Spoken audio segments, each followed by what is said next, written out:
Hey yo, Xanderfell, how's it going? Nice to see you again. Oh yeah? Yeah, go ahead.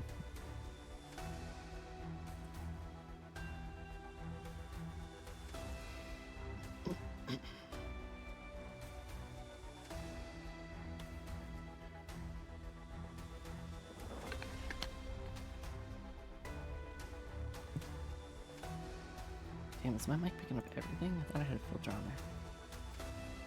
there. Oh, I do have a filter on there. Yeah.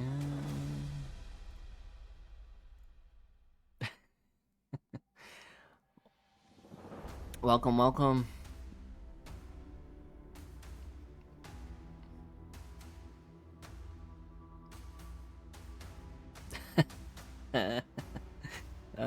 That's pretty cool. That is pretty cool. I mean, yeah, it knows more than you think it does. It definitely does.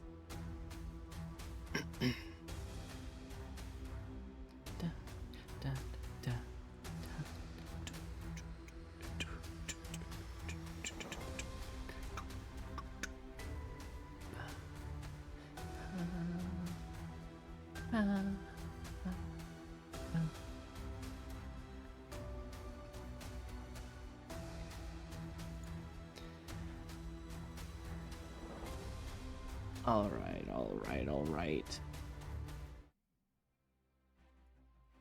I I need to do some scene transitions. I don't know how to do those yet, but yeah.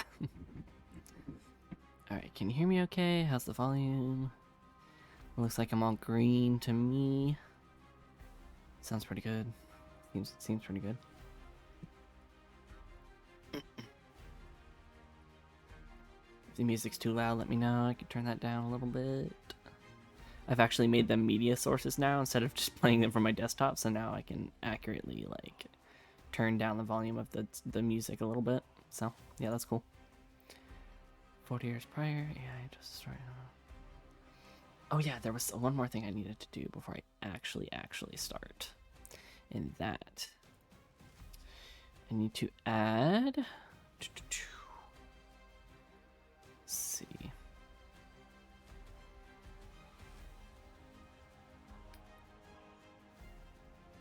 I need to figure out how to get my Twitch chat on my stream.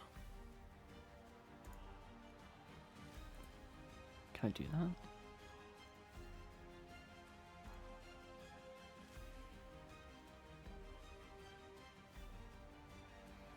I don't think that's what I wanted. Does this work?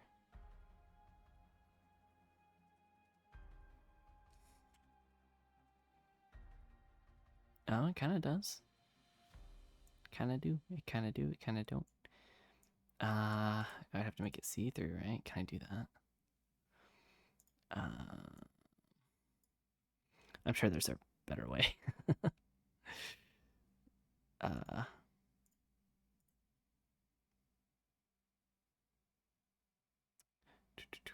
Oh, that music was supposed to loop. Hold on. Loop. Go. There it goes.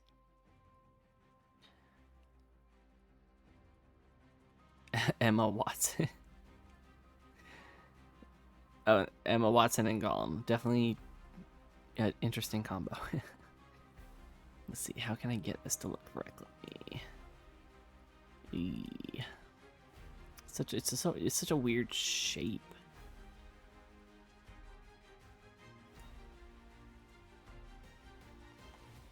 And when I shrink it like this, it like, you see how it just crunches the words. It doesn't actually like fit them. Okay, this isn't the way. This is not the way to do this. Shoot. I want to add it in because when I upload this to YouTube, like I can't. Nobody can see what the chat says, so that's a problem. I feel like.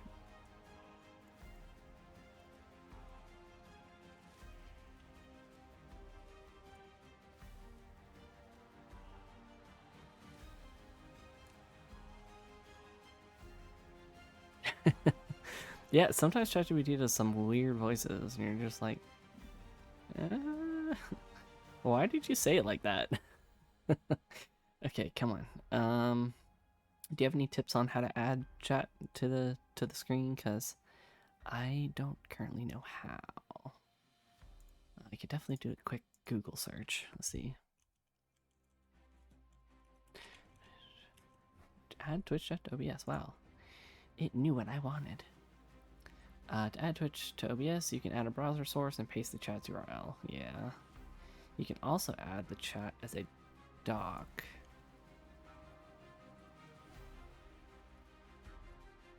Yeah, but the doc is something only I can see, right?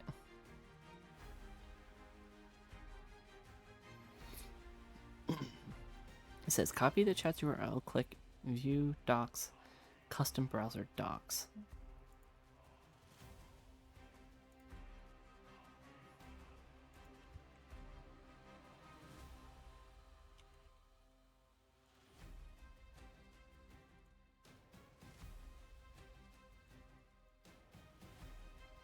Add chat to the stream.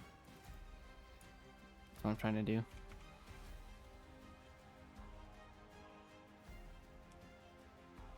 Did I just accidentally dock it somewhere?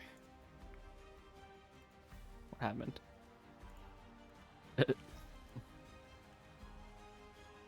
Come on, you can do this.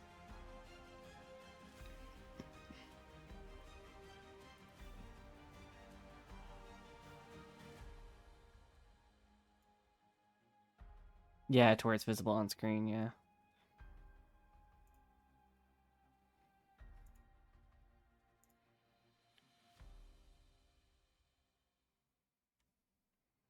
Like, I know there's a way. I'm just not too familiar.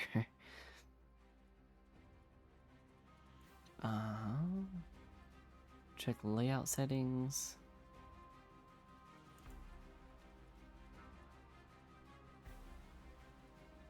OBS, no idea. Great.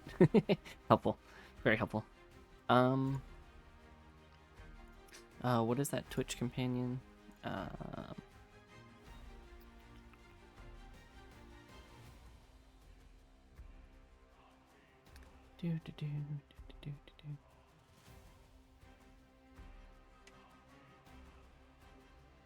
An overlay option. Yeah, you would think so, wouldn't you? Twitch Stream Studio had that on by default. Stream program was discontinued. That's unfortunate. I have an idea, but I don't know if it's a good one. Let's see here. Hold on one second.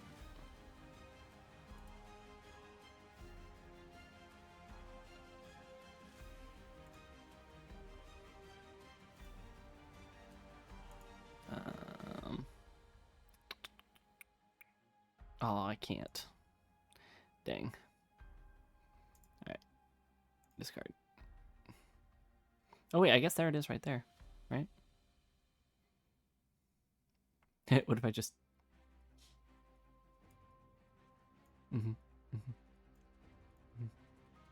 Whoa.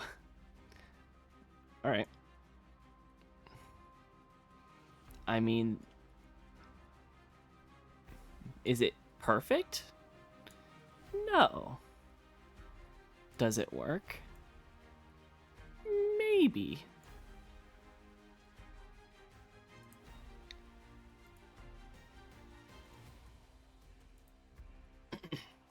Sorry, let me just... we'll get to the story in just a second. Promise. I will get this sorted out.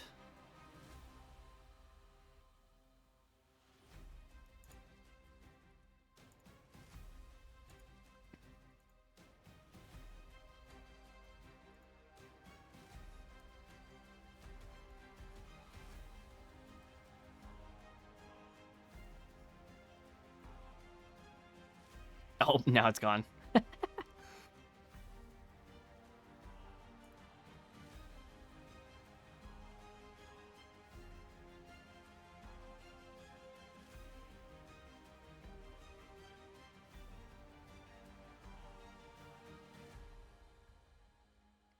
delete that one. Seems links don't work. Yeah, hold on 1 second. I think I almost got it. I almost got it. I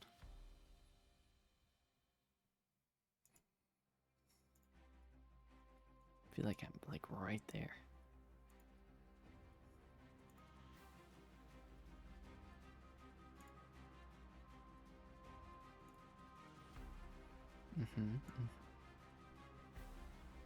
Oh, look at that. Look at that. Can I add a little bit of it back? Oh no, that's the opacity for the whole thing. Can I... Oh, I guess I can add like a... I can add like a thing to it. I don't know. It's a work in progress. It's a work in progress. It's fine. It's fine. See chat. You can see chat, right? The only problem I can foresee is that it is currently covering most of my inventory screen.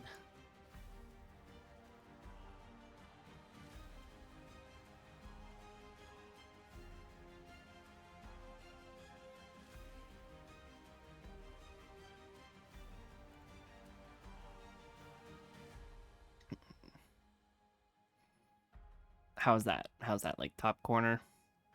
Doesn't have a border. It's janky as fuck. It's fine, right? Can you guys read that? Can you read it? Like, is it fine? Like, if you can read the inventory, I'm pretty sure you can read the chat too. It's not a perfect solution. I think I need to come up with something better. I'll figure that out next time.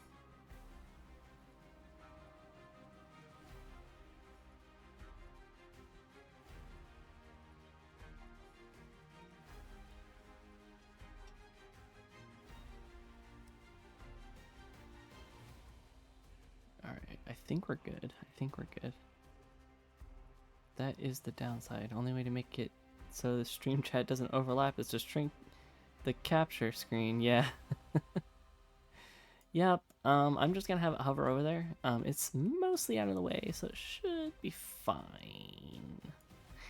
Should be fine. Okay. So yeah, I am. I'm not feeling the greatest. It's either the fact that I might be getting sick, maybe, or the fact that oh, it vanished. Well, that's not helpful. Anyway, yeah, it might be that I'm getting sick, or it might be that I talked for almost 7 hours straight on the stream. I think I know why it went away. I fixed it.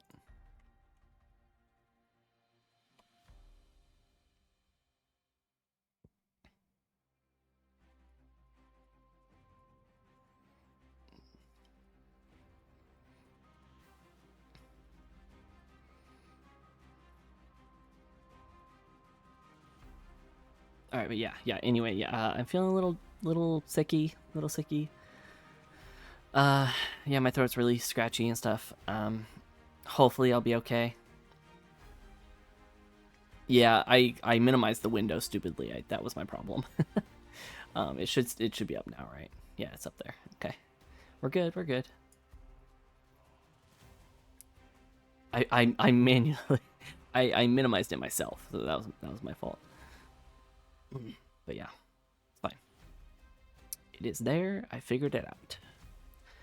But yeah. Anyway, I'm not sure. Yeah, sore throat. Yeah, like sore throat. I feel a little sore, and maybe a little warm, but like I don't know. I might be getting sick. So it's a good thing I'm off for the next 2 days, so I should be able to recover pretty quickly. But yeah, I do not know. I do not know.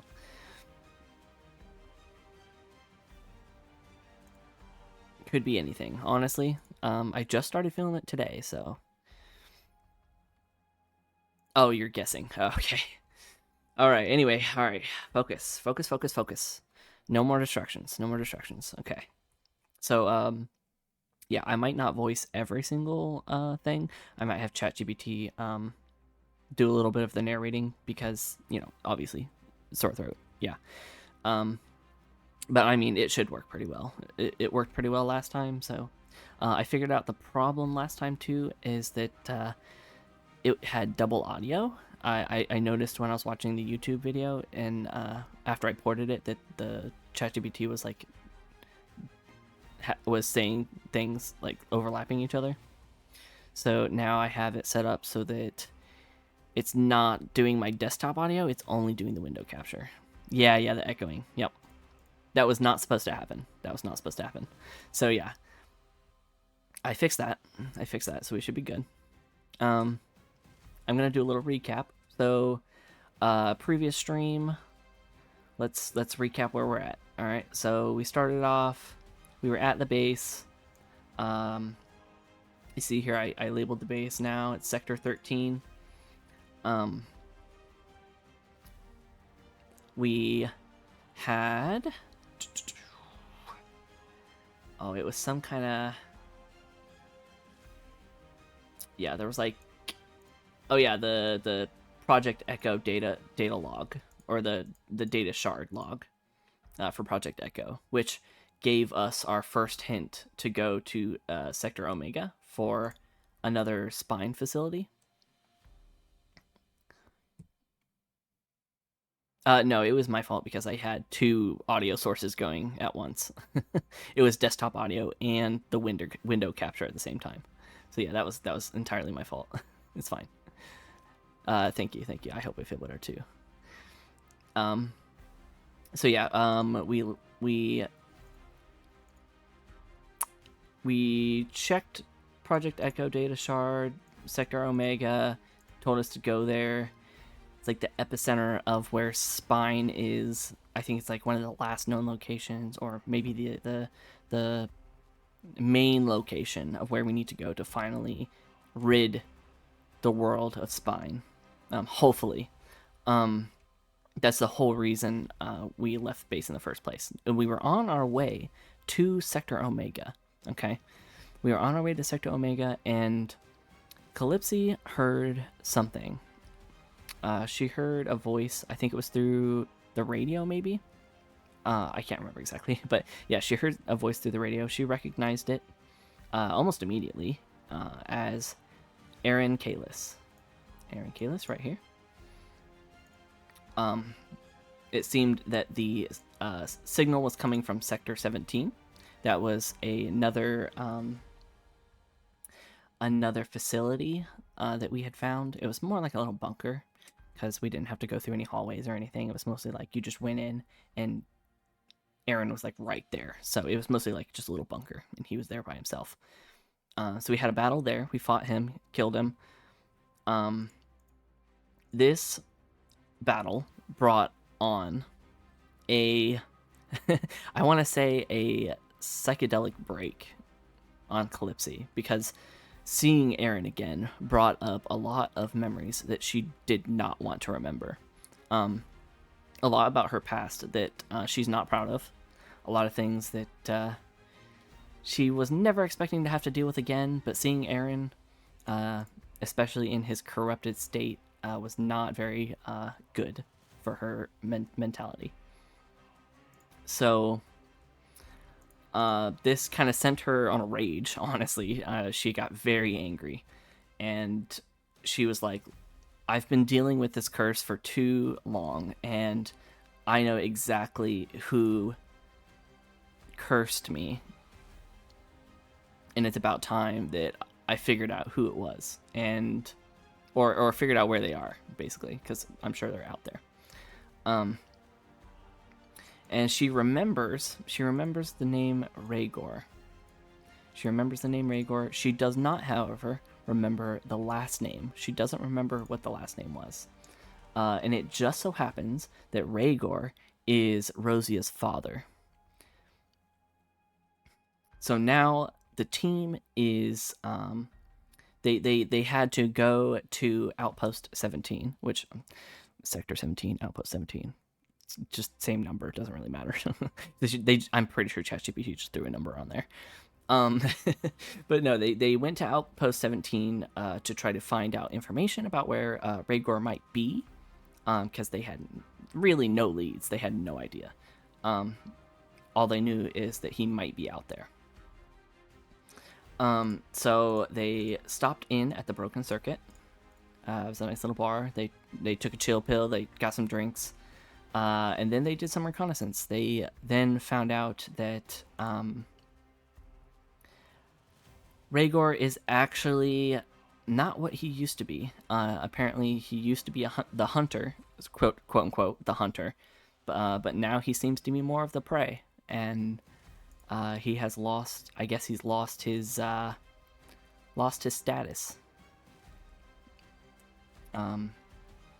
Rosia's father used to be, I wouldn't say crime lord, but he was definitely part of the underworld. He definitely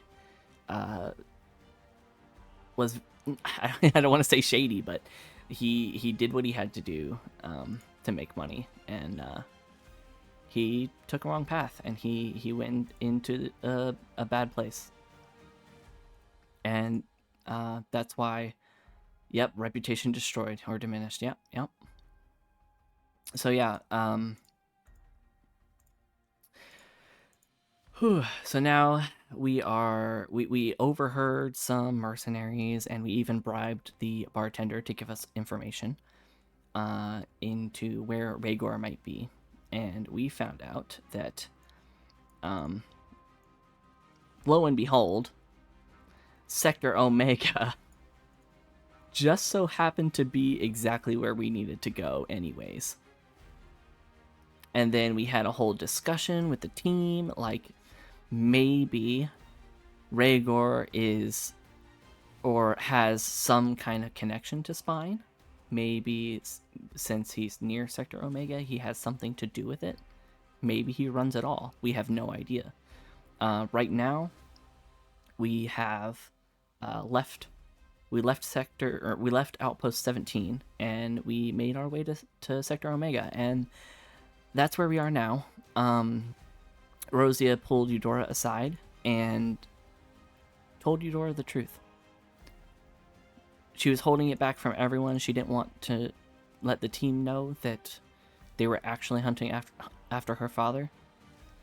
And she finally had to tell somebody, and Eudora was the best bet because she was the most level-headed of the team, from her eyes at least.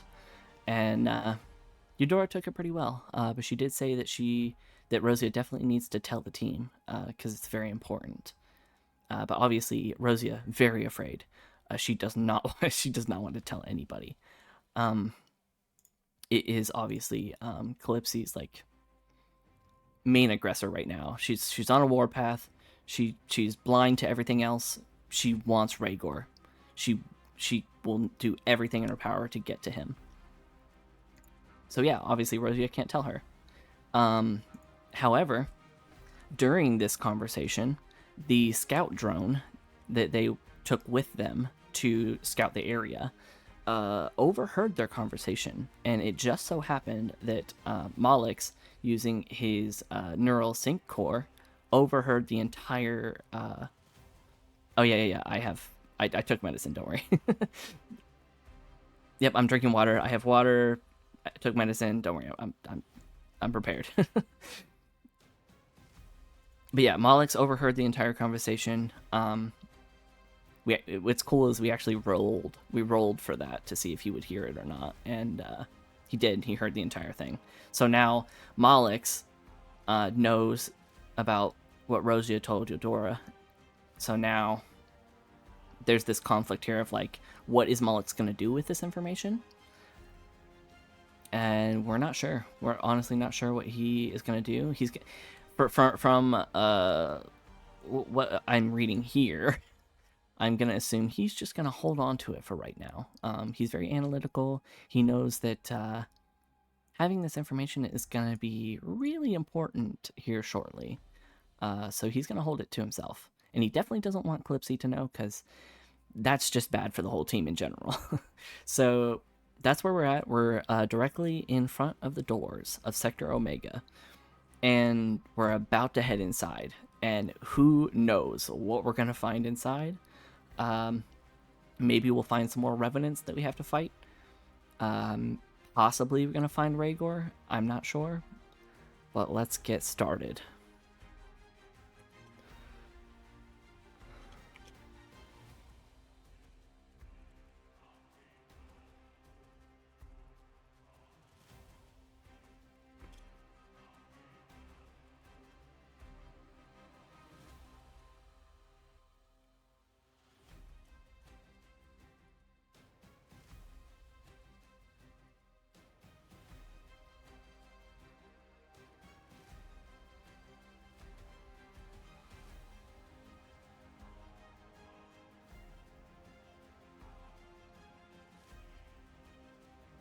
I think the team is gonna lock it down right now. They're not gonna talk about this. They're coming. They just came together again. Um, there's a lot of feelings. There's a lot of emotions happening, and yeah. It kind of matters. This sign is it told me was basically like talking to the dungeon master directly, whereas this one is like when I want someone specifically to do an action. It doesn't really matter per se because ChatGPT will probably like know what I'm trying to do anyway, so it doesn't matter per se. But for my sake, keeping that kind of organization feels good. But see here, doing an entire team thing, I want to tell the DM like, hey, I'm gonna have the entire team do an investigation check before we fully enter this building. Now, if I were to say like, Malek specifically peers inside the door, that's what I would do. Sometimes I mix it up, sometimes I don't. Like I said, really doesn't matter that much, but for consistency's sake, that's what I do. So here we go. We're opening up the huge door to Sector Omega. Investigation check.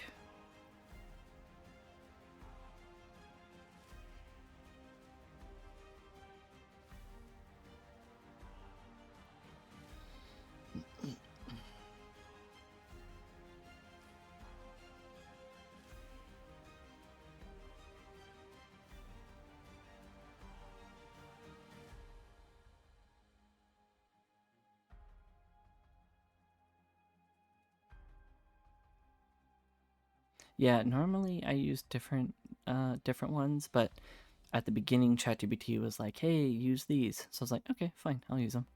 So yeah, that's I'll just use them. I think I will read myself if there is a lot of like dialogue, like the characters talking. But otherwise, I'm gonna have ChatGPT do it. Like I said, my throat kind of hurts, so just to understand why I'm doing it. The gate to Sector, the massive door to Sector Omega towers over the team, its surface scarred by time, corrosion, and forgotten battles. Ancient runes mixed with faded spine insignias are etched into the metal, some of them glowing faintly, residual energy pulsing like a dying heartbeat. The team approaches cautiously, the silence oppressive, broken only by the faint hum of decaying tech beneath their feet. Investigation results. Their sharp eyes catch subtle details. The door isn't just mechanically sealed, it's also laced with security protocols designed to detect organic life. Ooh. Hidden along the frame are motion-triggered defense mechanisms, likely dormant, but unstable due to power fluctuations. Malex's sync core picks up faint, corrupted spine code, still running in the door's neural network, suggesting someone or something may have accessed it recently. Eudora senses something beyond the technology, a shift in the natural environment itself. The air feels wrong, too still, as if the very ground is holding its breath. Faint traces of botanical decay suggests that whatever's beyond the door doesn't just affect machines, it corrupts life.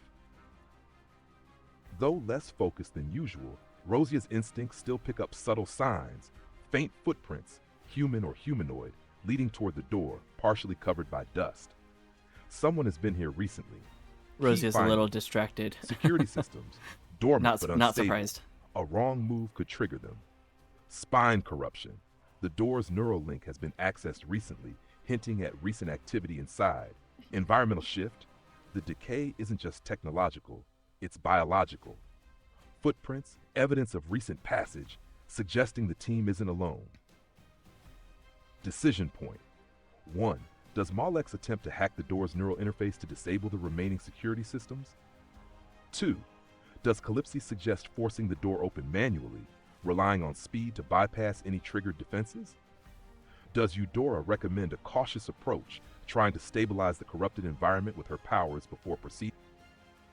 Okay. Yeah, we don't need the decision. We don't need it to say those. We can discuss what we're gonna do. So, security systems. That's different. Definitely different from any facility we've been in so far. We've mostly just been able to walk right in and do whatever we wanted. So something tells me that first of all, someone set up a base in here. Not saying it's Rhaegor, we don't know, but it definitely could be. My first thought would be there's probably going to be combat drones. There's probably going to be some kind of security system that we have to deal with. Sure, he says that the security system is dormant but unstable, but obviously I don't want to risk it. I don't want to risk that because we don't need to be shot at by security like drones and stuff. Or if there's turrets, there might be turrets. I don't know. It's definitely very scary.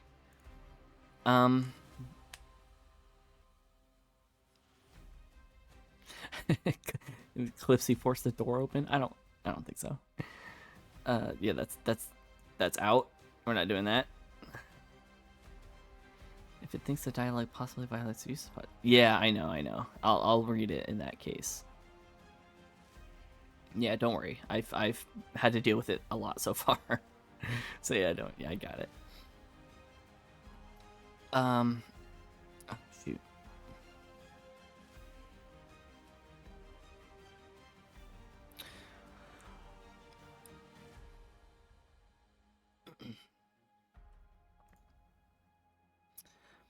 Okay, we have to figure out how to open this door. Molix can definitely attempt to hack it and disable the security systems, but that's could turn them on accident, like activate them.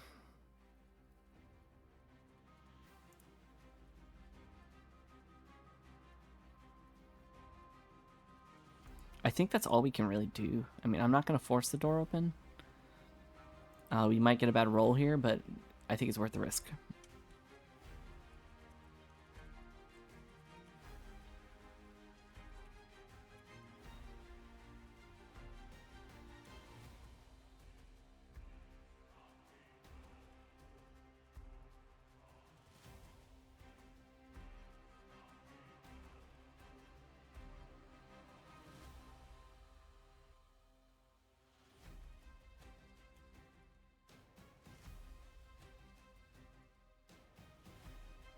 I know, right? Like, why would you have it say that if it's against the policy? Like, just don't let it do it.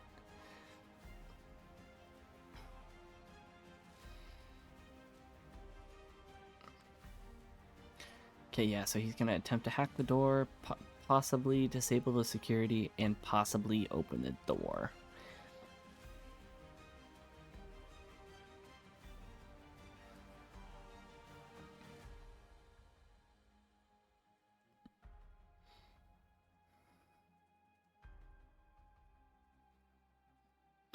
Uh-oh, combat. Alright. Here we go. It starts right away. Oh, it's a defense drone. Yep, see, I was right. I was like, there's gonna be some drones. Marlex's hacking attempt. Standing before the towering gates of Sector Omega, Marlex steps forward, his sync core pulsing faintly, as he interfaces with the door's corrupted neural network.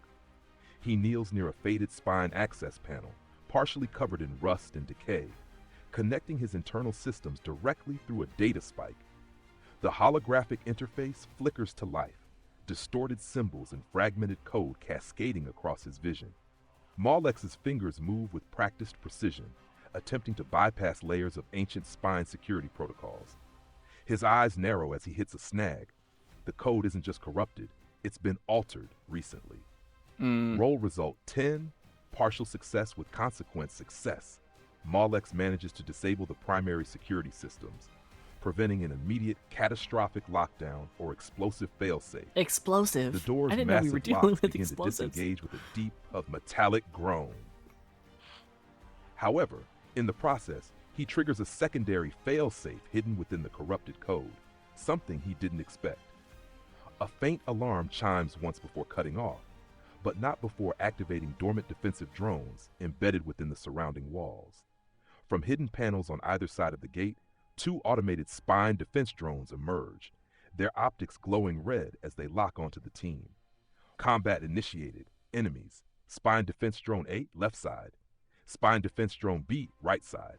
Allies. Calypsy, Mallex, Rosia, Eudora, combat drone 1, combat drone 2. Decision point. 1. Roll for initiative to determine combat order. Yep, we're rolling for initiative. Y'all ready? Let's do it. Let's do it. I knew it. I was like, as soon as we open this door, there's no way there's not going to be some drones we got to fight.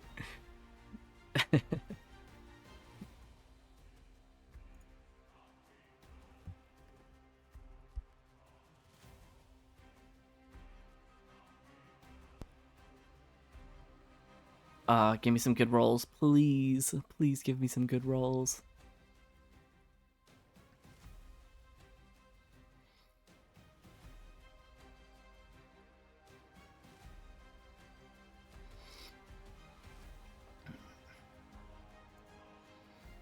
Oh no, that's not good. Defense drone gets the first hit. Oh no. Alright.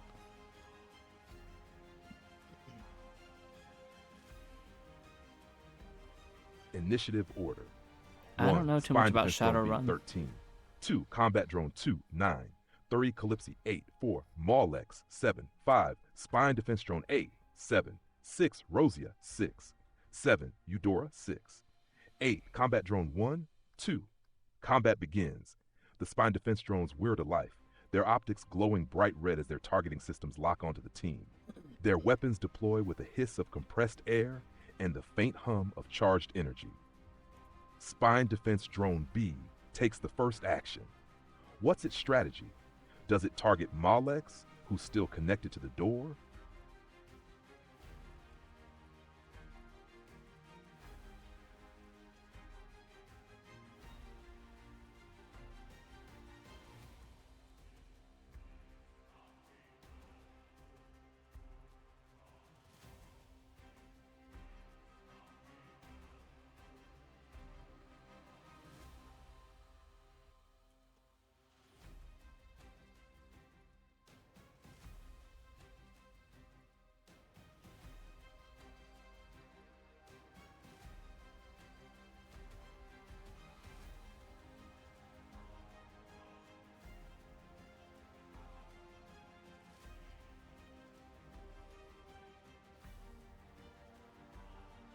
Come on, bad rolls. We want some bad rolls.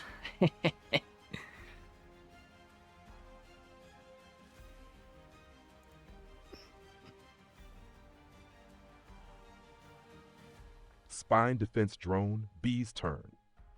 The spine defense drone B locks onto Mallex, recognizing him as an active threat due to his direct connection with the door's neural interface. It whirs aggressively, that makes sense. charging up its energy blaster before firing a concentrated shot toward him. Target, Mallex. Roll 4, chosen target. Attack roll 11. Miss, as it likely doesn't meet Mallex's AC threshold.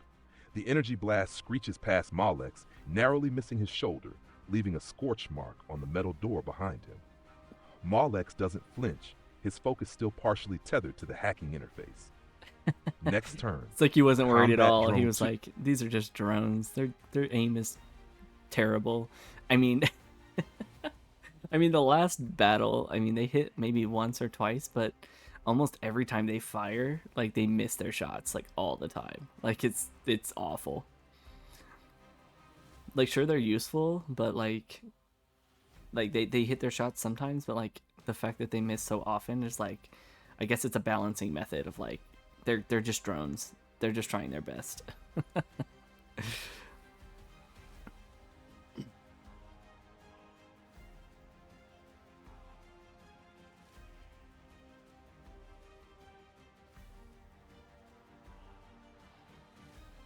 All right. I appreciate you. I appreciate you describing it for me, but I gotta focus on the story. I gotta focus. Okay. Let's see. So, uh,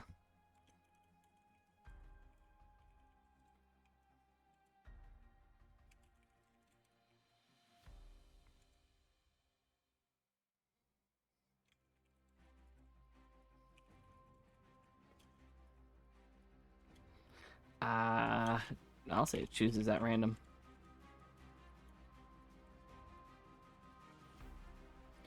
Because it hasn't been given any directions yet.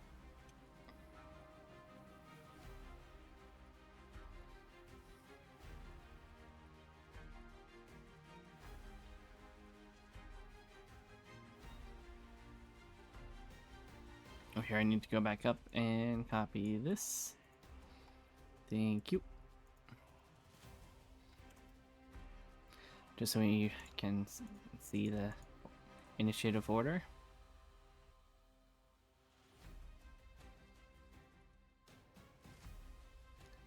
Gotcha. Okay. Yeah, you're fine. You're fine. Yeah, here we go. Another miss. Not surprised there at all. Combat Drone 2's turn. Combat Drone 2 swivels its targeting system, the optics flickering briefly before locking onto Defense Drone A. With a sharp mechanical hiss, it fires a burst of ballistic rounds toward the enemy drone.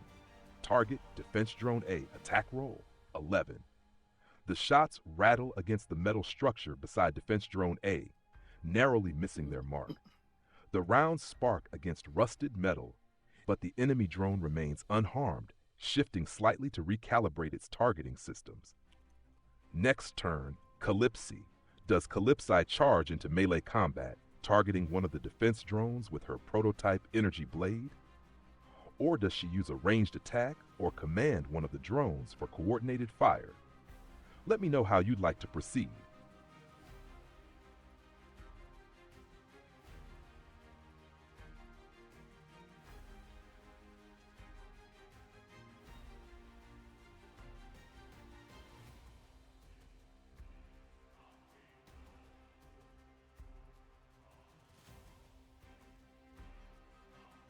All right, I'm gonna have her rush in. She's gonna hold the handle of her energy blade, turning it on as she runs. She's like sprinting. She's sprinting at them, and she lunges, like slashes right at the drone. A very sloppy, sloppy, but it's a hit. Yeah, here we go. Yeah, exactly what I described. Yeah, you're cool. Yeah, thanks for stopping by. I appreciate you. Calypsi sprints forward, her prototype energy blade igniting with a fierce hum, casting a sharp blue glow across the crumbling metal around her. She lunges at Defense Drone A, her fury driving the strike with brutal precision. Attack roll, 15, hit, damage, 13, energy damage. Dang, the blade 13 slices damage, clean through yes. the drone's outer armor, sparks and fragments of synthetic plating scattering with a metallic screech.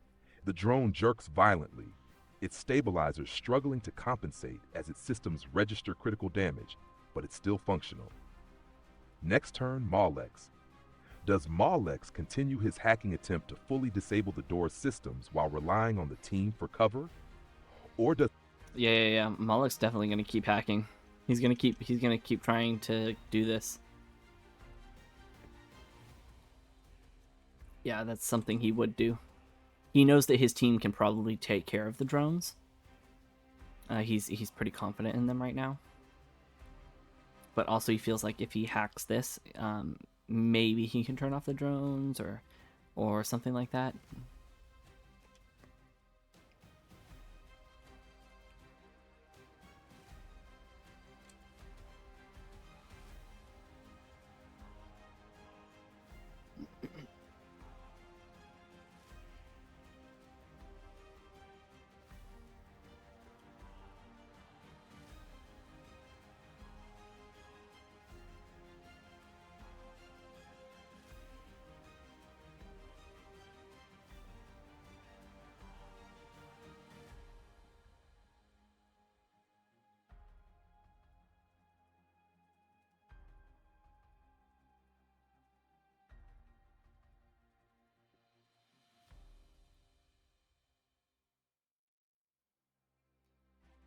Come on, good rolls, good rolls.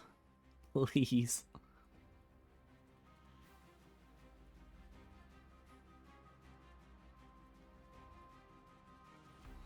Oh, cow. Okay.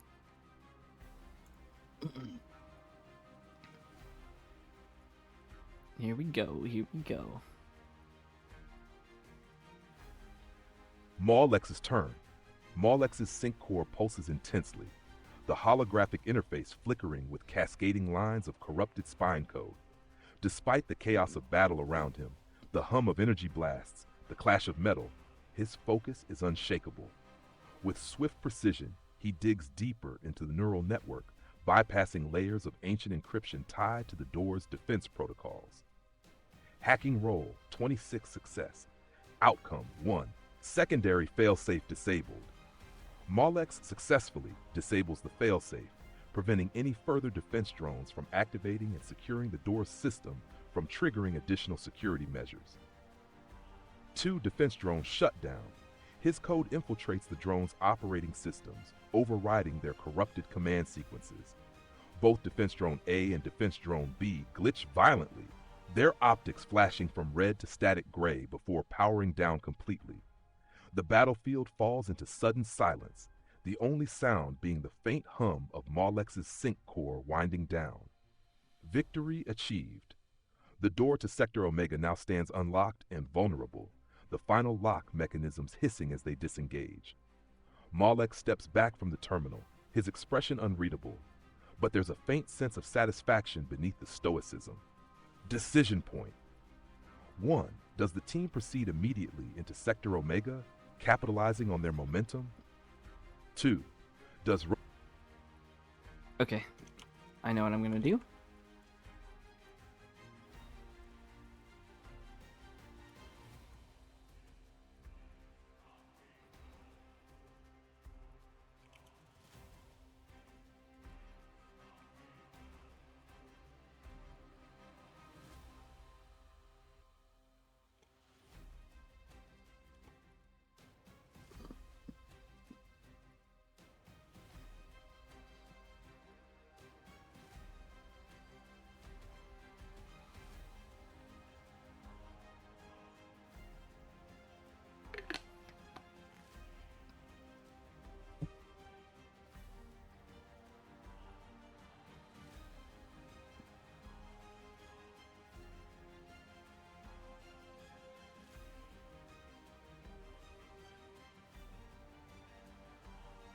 Calypsy's ruthless efficiency.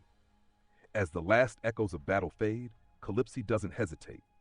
Her prototype energy blade hums softly in her grip, still crackling with residual energy from the fight. Without a word, she strides over to the now lifeless spine defense drones, her expression dark and unreadable. She raises the blade, and with swift, precise movements, she decapitates both drones, the metal sizzling and sparking as their heads roll to the ground. The smell of burnt circuitry fills the air.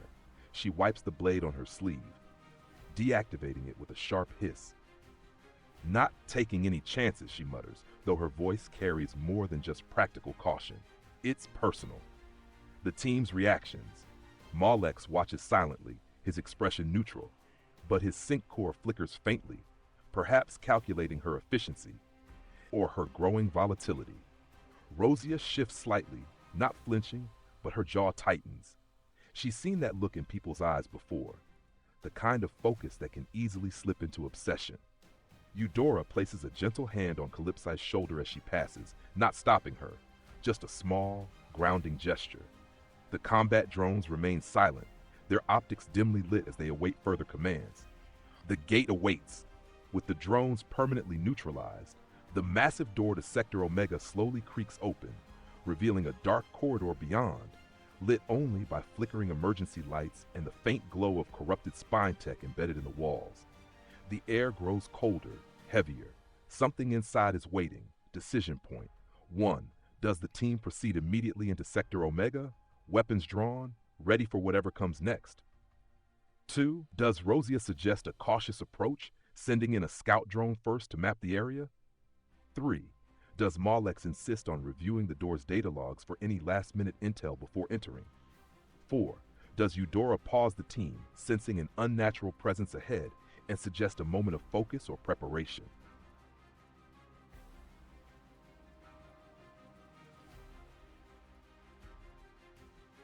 Yeah, I'm gonna send the scout drone in.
Scouting Sector Omega drone critical perception.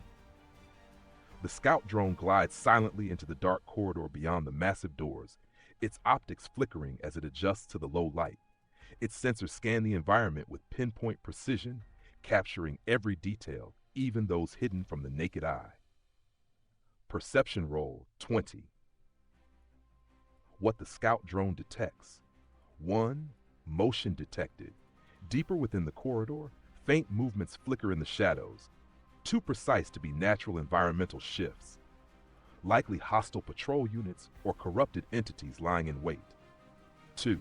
Corrupted spine nodes, embedded in the walls, faintly pulsing with a sickly green glow. They seem to be active surveillance devices, though partially damaged.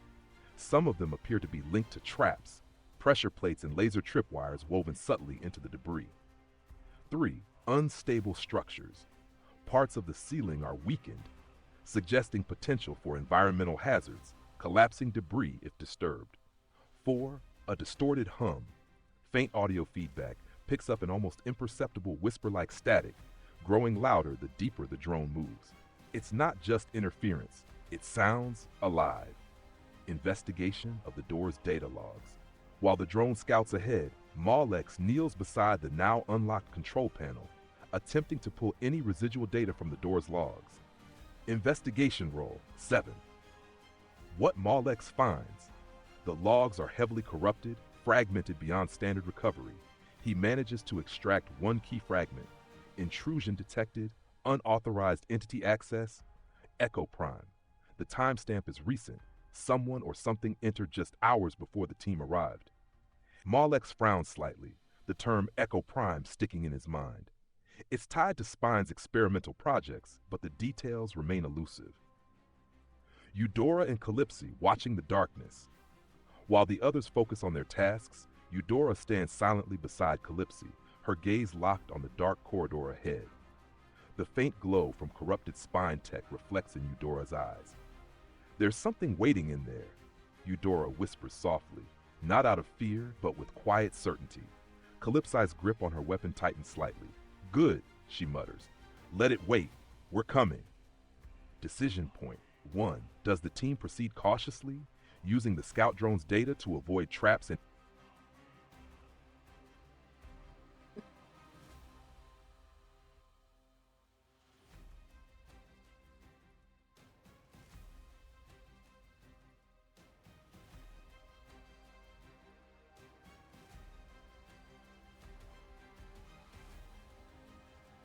Okay, so Echo Prime, that's kind of funny. The funny name for it. So yeah, he found the log data for Echo Prime. I'm guessing that is probably the big baddie. Probably someone we're gonna find. Traps. Traps is new. We've never had traps before. Usually we just walk in, deal with the problem, leave. So yeah, this is definitely different. Yeah, we're gonna try to proceed cautiously with the team.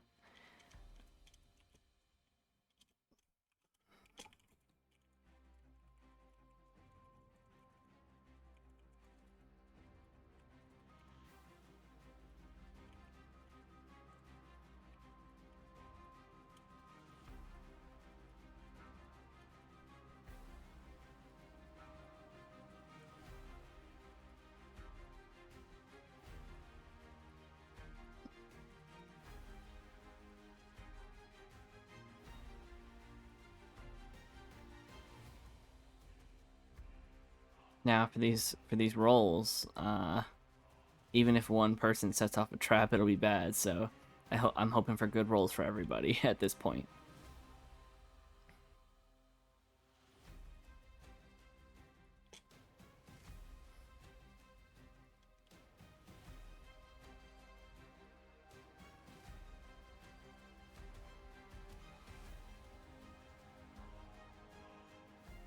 Could have definitely tried to turn off the traps, but it's not fun like that. Might as well just try to avoid them. Let it roll for it. Have a potential of setting off some traps. We might get hurt. We might get hurt. That might not be good, actually. Now that I think about it. It'll be fine. We'll be fine, right? Right? What could possibly go wrong? I shouldn't say that before it's done generating. It's gonna jinx us.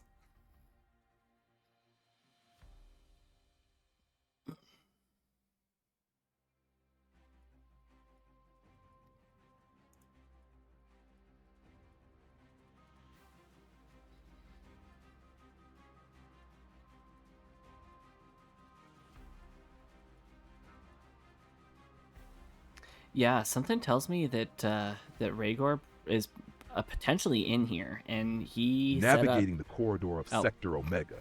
The team. He probably set up these traps. Yeah. I'm gonna assume that he's in here. We don't know for sure yet because we haven't seen him or anything, but just the fact that there's active drones, there's been recent humanoid activity. Like it said, someone entered in just hours before. Very likely that he's in here, or at least somebody's in here. Navigating the corridor of Sector Omega, the team advances into the dark, narrow corridor of Sector Omega, their footsteps echoing faintly against the metallic floor. The faint glow of corrupted spine tech flickers along the walls, casting eerie, shifting shadows. Stealth and trap avoidance. Calypso 17. She moves with surprising grace, her instincts sharp. Her eyes dart between potential dangers, loose panels, faint tripwires, unstable debris. She leads the way confidently, her prototype energy blade held low, humming faintly. Malex 12. His movements are efficient, but his focus is split between the environment and the faint echoes of data signals pinging in his sync core. He almost steps on a pressure plate, but Calypso grabs his arm just in time. Distracted slightly, perhaps by lingering thoughts of Rhaegor, Rosia brushes against a thin laser tripwire, barely grazing it. Fortunately, the scout drone, 23 critical assist, picks it up immediately, flashing a silent warning. She freezes, then carefully steps back, avoiding disaster. Yeah, scout Moving drone. with quiet caution, Yes. Eudora senses not just the physical traps, but the unnatural stillness, the kind of absence that feels wrong. She subtly redirects the team around a corridor corner where the floor's integrity feels fragile, likely rigged to collapse. The result? Thanks to the scout drone's critical assistance and Calypso's sharp instincts, the team Scout drone successfully coming in navigates clutch. past pressure Dang. plates, laser Impressive, tripwires, impressive. unstable floor sections. However, the environment grows more oppressive as they descend deeper. The faint static hum grows louder, almost like whispers at the edge of hearing. Emerging into a larger chamber, the corridor opens into a vast, dimly lit chamber, partially collapsed with twisted metal beams and fragments of old tech. At the far end, embedded in the wall, is a large spine terminal, flickering with corrupted data streams. But they're not alone. Shadows shift unnaturally near the edges of the room. Faint, glowing red eyes flicker in the darkness. Spine-corrupted entities is decision point. 1. Does the team take a defensive stance, preparing for an ambush before moving further? 2. Does Calypso push forward aggressively, attempting to engage the shadows head-on? Does Malek... Defensive maneuvers. Okay, I mean, I don't know how we saw that. I don't know if it rolled for a perception check. Let's see if it did.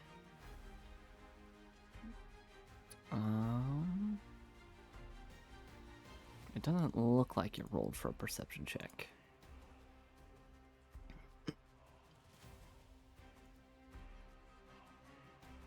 But I'm gonna say that since the room is so open, they can kind of just... They have hints that stuff is there. They kind of have that vibe of, like, being watched. Like, they're not 100% certain, but they're like, yeah, there's something in here with us.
Defensive stance, preparing for the ambush.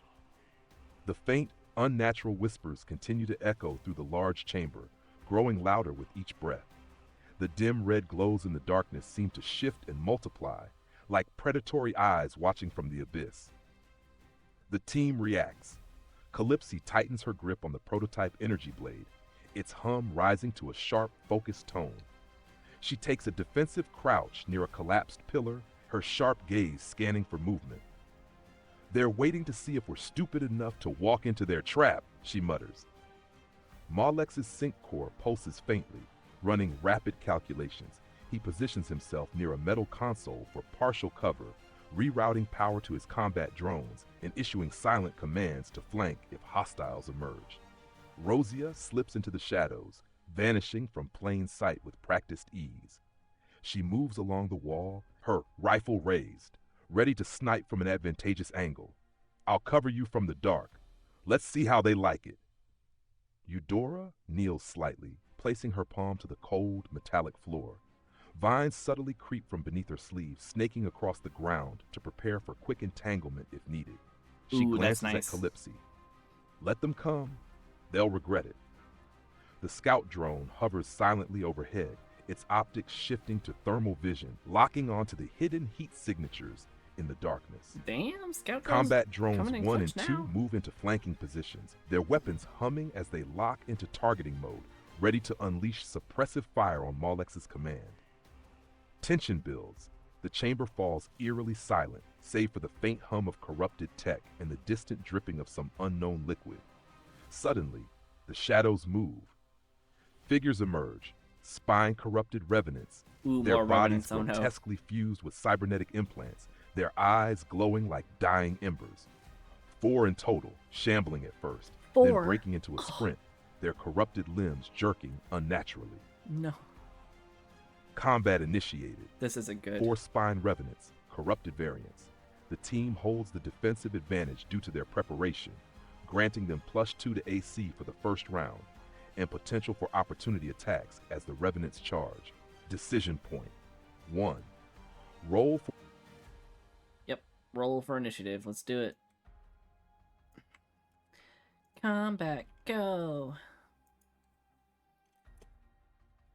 It's gonna be a very combat-heavy stream, I think. Gonna have to fight a lot.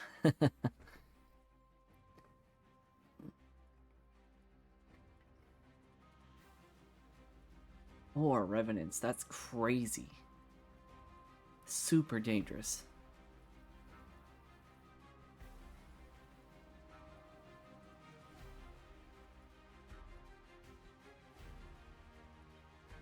I think the most we've dealt with was 3. I think I've dealt with 3 in the past.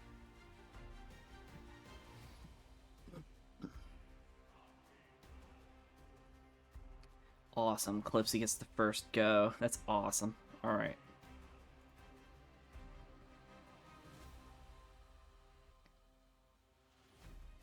Initiative order: 1. Calypsy, 23. 2. Rosia, 22. 3. Combat Drone 1, 21. Spine Revenant 2, 20. 5. Spine Revenant 3, 16. 6. Spine Revenant 1, 7. Malex, 13. 8. Combat Drone 2, 12. 9. Eudora, 11. 10. Spine Revenant 4, 10. The battle begins. The corrupted revenants charge forward, their grotesque forms jerking unnaturally. The team holds their ground, the defensive setup granting them a strategic advantage. All right, fantastic. I'm really glad we did that. All right. Does Calypsy hold her position? Wait for them to come in range. Oh no, she's gonna run in. There's no way she doesn't run in.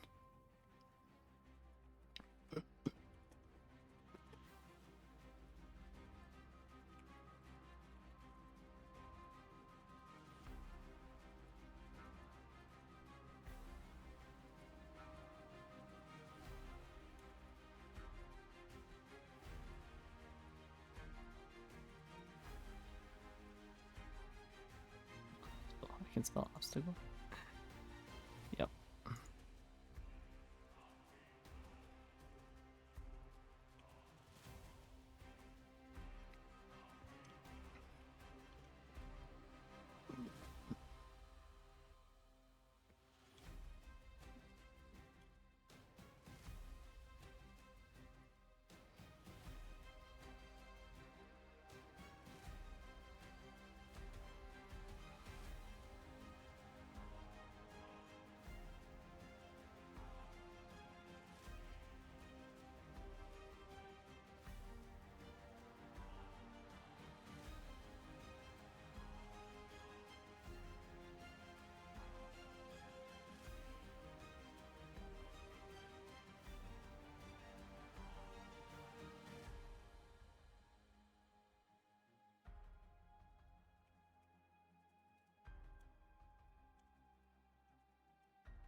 Oh, looks like I'm gonna have to read this one. Okay. Fueled by rage and obsession, Calypsy charges forward, her prototype energy blade igniting with a fierce hum. The corrupted revenant doesn't even have time to react before she's upon it. With a roar of frustration and fury, she swings her blade in a devastating arc, the energy slicing through decayed flesh and corrupted cybernetics. Attack roll 14, hit. Damage 12 energy damage. The blade carves deep into Revenant 2's chest, severing part of its twisted armor plating. Blackened ichor mixed with sparking circuitry sprays out, and the creature staggers back, hissing with static-filled rage. But it's still standing, barely.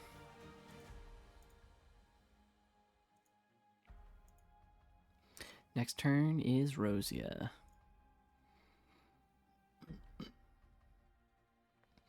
Rosia sees that Calypsy has Revenant 2 probably handled pretty well. So she's gonna shoot at a different one.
Rosia's turn. Oh my From god. her shadowed position, Don't say it like that. Rosia steadies her rifle, her breathing slow and controlled, despite the adrenaline surging through her veins. The dim glow of corrupted spine tech reflects faintly off her scope as she locks onto Revenant 3, its grotesque form lurching forward, unaware of its impending fate. With a soft exhale, she squeezes the trigger. Attack roll 17. Damage. Ooh, 11 like ballistic damage. The shot rings out sharply, the bullet piercing clean through the Revenant's exposed side. Dark, corrupted fluid sprays out as the creature staggers, its head jerking unnaturally from the impact. It's severely wounded, but its rage keeps it upright, stumbling forward with renewed aggression. Next turn, Combat Drone 1. Does Combat Drone 1 target the already damaged Revenant 2 to finish it off? Or does it focus on Revenant 3, following up on Rosia's shot to eliminate the threat? Alternatively, does it provide suppressive fire to control the movement of the remaining enemies? What's Combat Drone 1's move?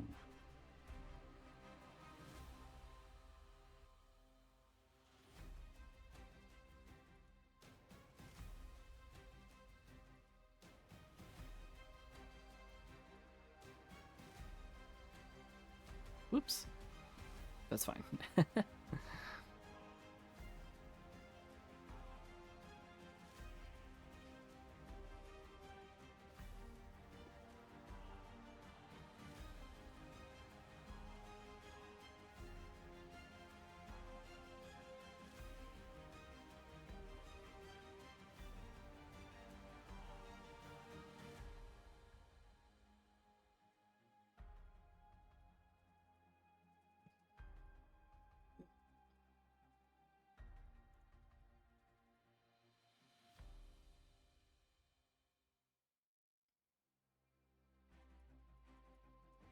Combat Drone 1's turn. Operating on its autonomous combat protocol, Combat Drone 1 swiftly assesses the battlefield. Its targeting optics flicker, locking onto the most immediate threat. Action roll 7. Target Revenant 3, recently shot by Rosia. The drone pivots with mechanical precision, its ballistic weapon humming as it fires a burst of concentrated rounds toward the staggering Revenant. Attack roll 15.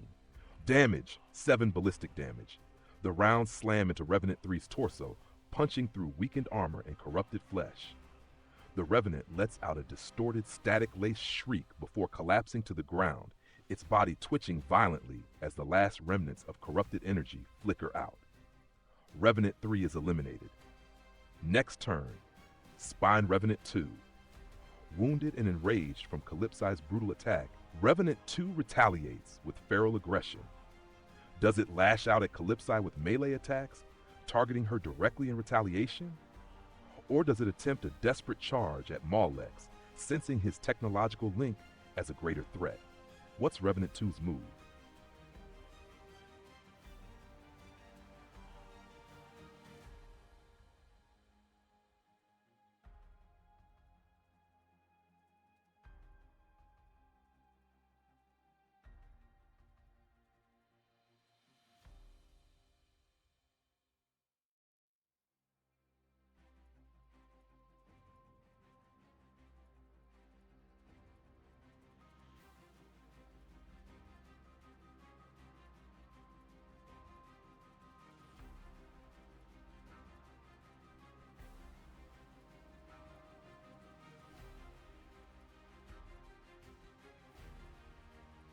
Spine Revenant actions. Revenant 2's turn, targeting Calypsi. Wounded and seething with rage, Revenant 2 lunges at Calypsi. Hold on, it didn't do everyone's turn. Hold on.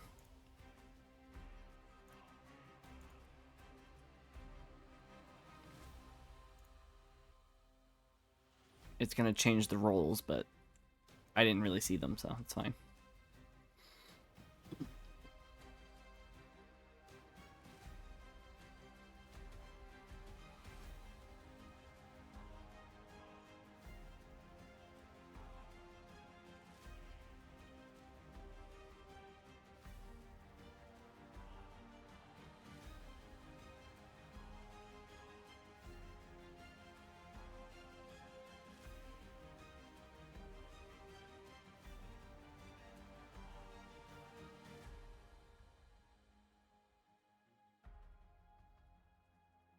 Oh, right, it didn't do Revenant 3 because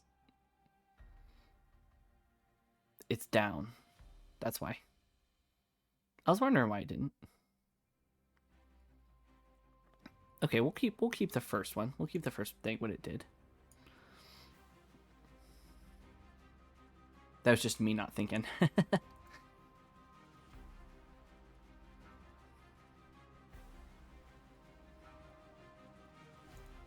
Okay, yeah, so Revenant 3 was taken out, right? Yeah. Okay. So that's why. Alright, we're good. We're good. Keep the original rolls. Spine Revenant actions. Revenant 2's turn, targeting Calypsi. Wounded and seething with rage, Revenant 2 lunges at Calypsi, its corrupted limbs thrashing wildly in an attempt to retaliate for the devastating blow she dealt. Attack roll. 12 miss. The Revenant's claws slash through empty air as Calypsi sidesteps effortlessly, her reflexes sharp with adrenaline. The creature stumbles forward, its movements becoming more erratic as its injuries worsen. Revenant 1's turn, targeting Calypsi. Revenant They're 1, both targeting seeing its Calypsi? companion struggle, rushes toward the same target. Oh no. Calypsi, determined to overwhelm her with a coordinated assault. Target roll, 5 Calypsi. Attack roll, 13. The Revenant's jagged cybernetic blade swings toward her, but Calypsi ducks low, her movements fluid and precise. Dang, she dodged the blade these. scrapes against the metal floor, throwing sparks into the dim light. Bob and weave, Bob and Current weave. situation. Revenant 2 is heavily wounded and staggering. Revenant 1 is uninjured but now exposed after its failed attack. Revenant 3 has been eliminated. Revenant 4 awaits its turn, lurking in the shadows.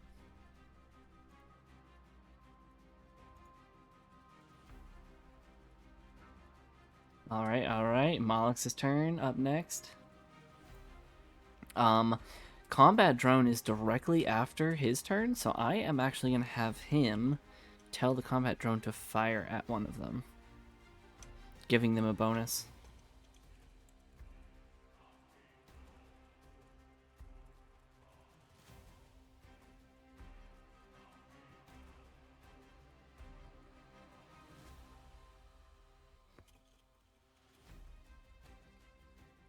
Yeah, 1 down, 3 to go. I'm surprised he went down so quick. Honestly, maybe we're getting better as a team and getting getting our combat sort of better.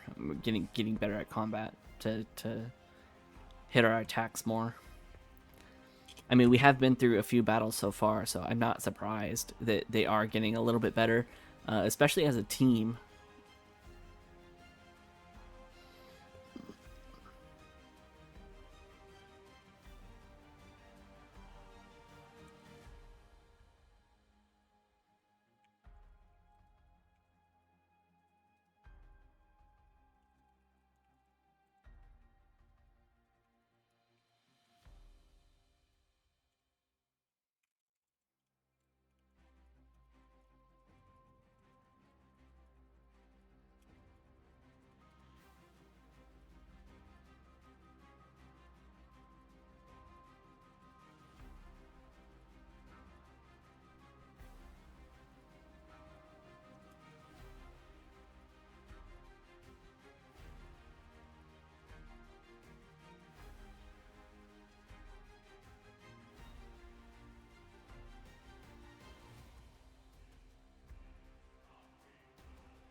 Come on, combat drone. Don't miss your shots, please.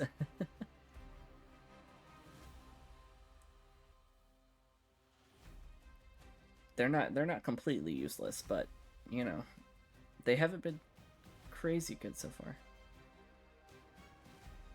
Okay, it didn't listen to me.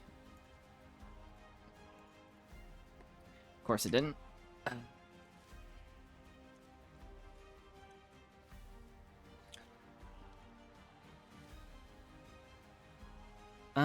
I mean, I guess.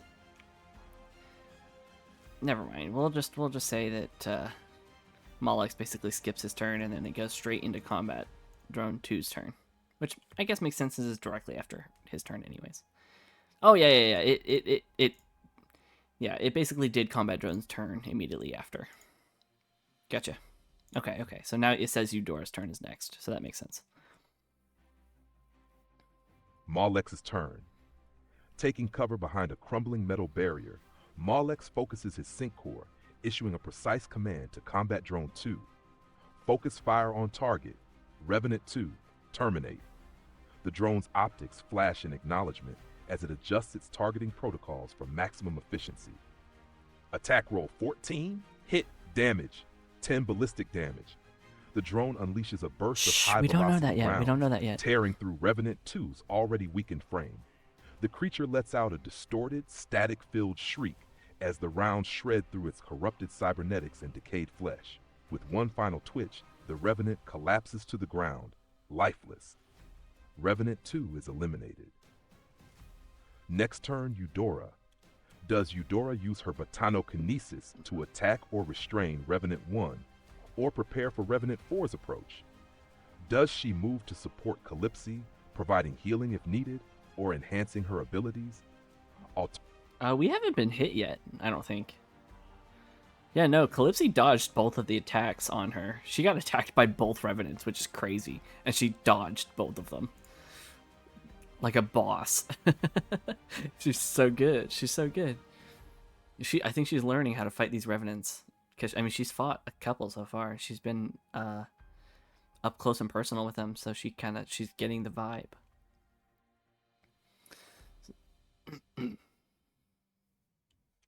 So let's see, Eudora, what does she do? I think she's gonna try to restrain. Oh man, try to restrain Revenant 4. It is their turn next.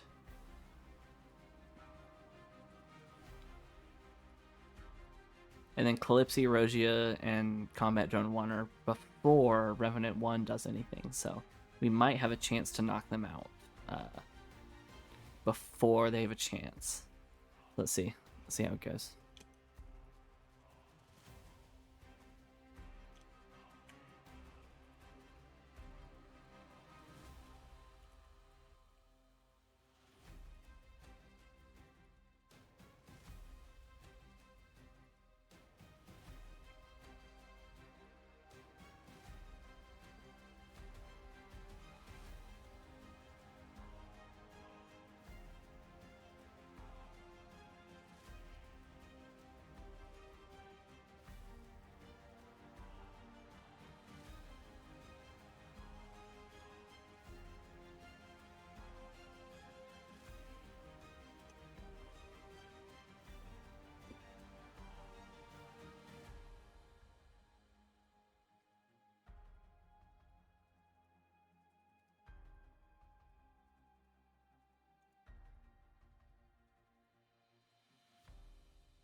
Come on, restraint. Come on. She's pretty good at restraining, but a lot of the time that she has used that, she hasn't done it strong enough. And they were able to break out of it relatively easily. It only really stopped them, like, minorly. So maybe this time she'll be able to actually hold someone down.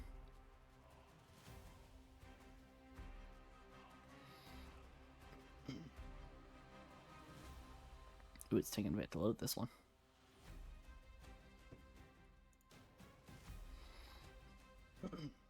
No spoilers, no spoilers. Revenant 4's turn. Revenant 4 thrashes violently, its corrupted limbs jerking and twisting as it tries to break free from Eudora's powerful vines. Oh, it skipped. Sparks fly from the cyber... It skipped. Okay.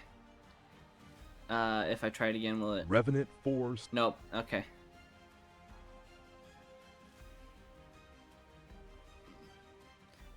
Okay, yeah, I forgot to tell it to pause after their turn, but that's fine.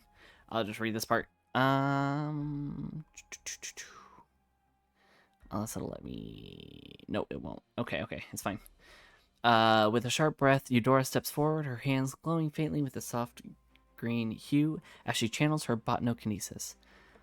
The ground beneath Revenant 4 trembles as vines and roots burst from the cracked metal floor, animated by her will. The corrupted Revenant attempts to resist, its body jerking and thrashing violently, but Eudora's control is overwhelming. Eudora's control roll, 19, strong success. And the Revenant's saving throw was a 9. Jeez. The vines coil tightly around Revenant 4's limbs, pulling it to the ground with a sickening metallic crunch. It struggles, letting out distorted, guttural screeches. But the restraints hold firm, severely limiting its movement.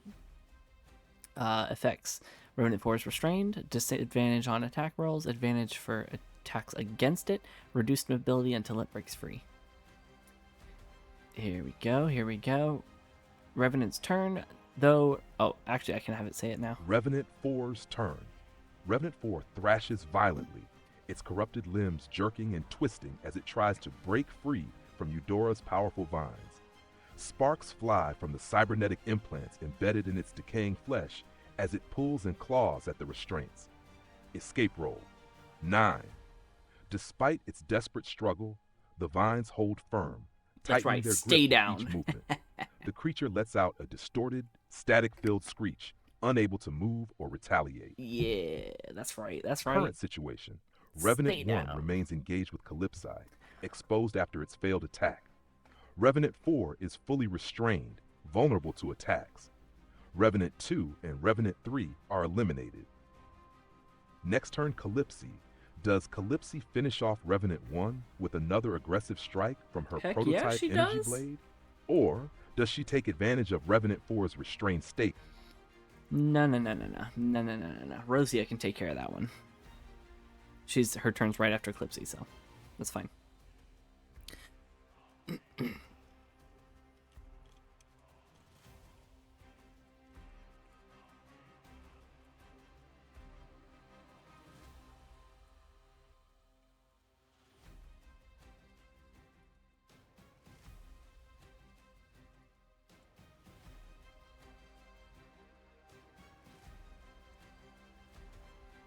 Come on, Calypsi, you're doing so good.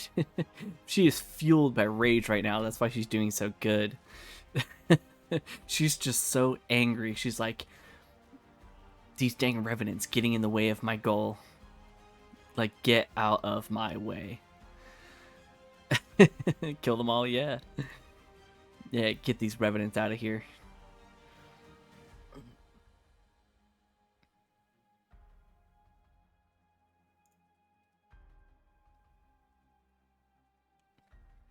Hack, Calypsi's turn.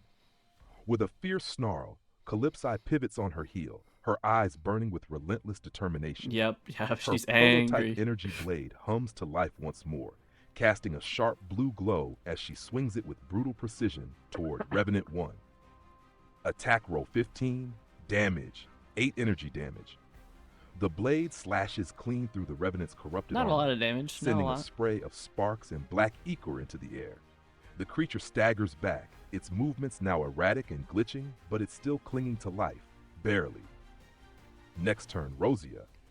Does Rosia take a precise shot at Revenant 1, aiming to finish it off? Or does she shift her focus to the restrained Revenant 4? Don't mess with a woman's scorn. Yeah, there you go. Yeah, she's on a mission. She's heavily invested in her own troubles right now. She's being a little reckless though, which is not good. Although she's handling herself really well. I think the anger inside of her is really giving her the adrenaline, just the general feeling of like her mind is like so focused, and she's able to do a lot more. I think that's why she's doing so well right now. ChatGPT doesn't know that, but I know that. So let's see, Rosia. Should she attack Revenant 1? No, I think Calypsy would want to. Man, but Rosia could definitely finish it off though.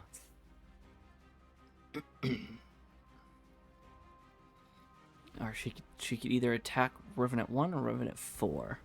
She could also reposition herself, but she's up on the wall. She's like, I imagine how she's positioned right now is that her bottom half, like below her waist, is like a shadowy form that's like clinging to the wall, while her top half is holding her rifle, aiming down at the revenants. So like her top half is like sticking out of the wall. It's almost like she's in it, but she's not really in it. You know what I mean? So yeah, I think that's the image that I'm gathering. With Revenant 4 restrained, and I think restrained pretty well. I think I'm just gonna shoot Revenant 1 just to attempt to take it out.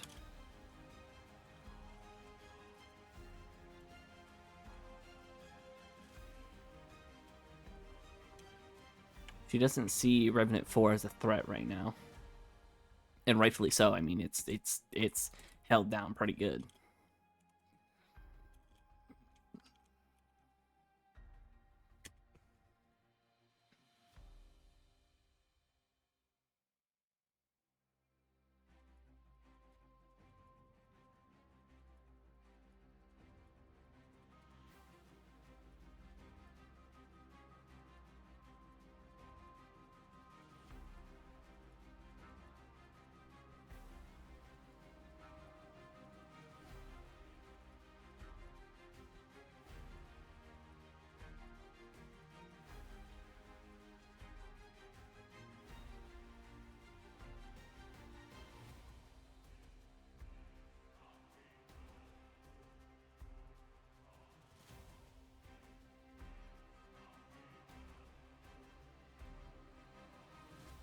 Rosia's turn.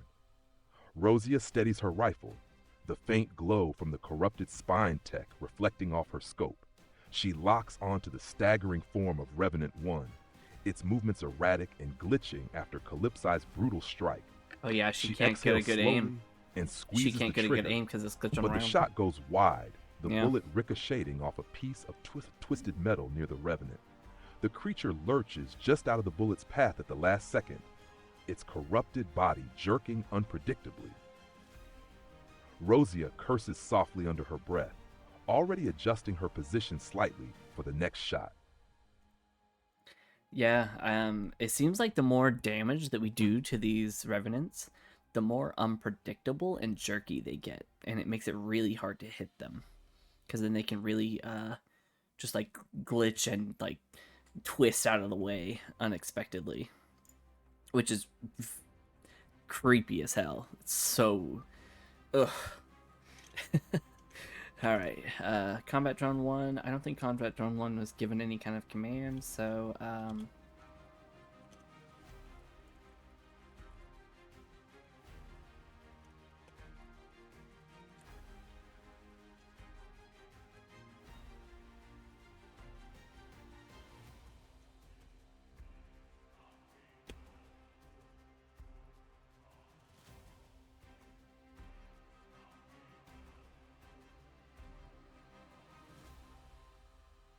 What do you think? Is it gonna hit something?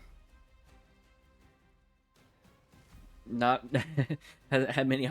It hasn't had many hits. I think maybe it hit last time. Actually, I think it did actually hit something.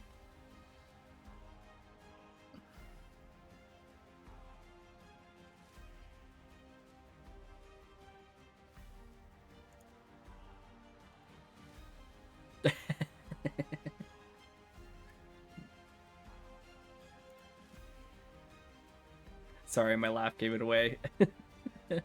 I couldn't help it. Couldn't help it. I saw it immediately. Combat and I was like, Drone 1's turn. Operating on its autonomous targeting protocol, Combat Drone 1 assesses the battlefield. Its optics flicker briefly before locking onto the restrained Revenant 4, prioritizing the vulnerable target over the weakened Revenant 1. Action roll 20, target Revenant 4, attack roll 5, 5. Despite having a clear shot, the drone's targeting system malfunctions briefly, its optics glitching from residual spine interference. The burst of ballistic rounds misses completely, ricocheting harmlessly off the surrounding debris. Next turn. come on, man. Did you Revenant even 1. try? Did you even try? I don't think you tried. I think you just winged it. You just aimed around. You're like, I'm gonna hit something, I'm sure. These drones are silly. These drones are silly sometimes. Okay, all right.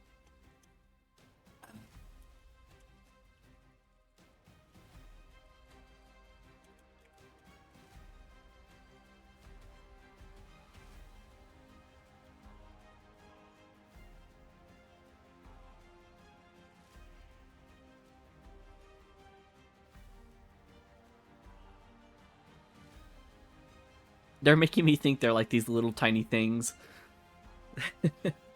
There's these little tiny drones.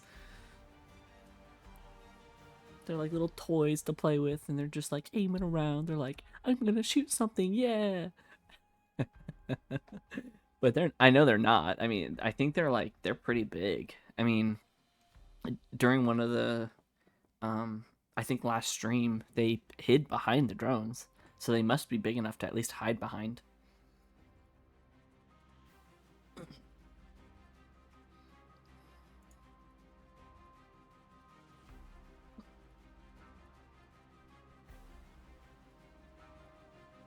Revenant 1's turn. Badly wounded and fueled by a mix of rage and corrupted instinct, Revenant 1 jerks its glitching form toward Maulex, its optics flickering erratically. Perhaps sensing Maulex's critical role as the team's strategist, or drawn to the faint pulse of his sync core, the Revenant charges with reckless aggression. Target roll, target Maulex.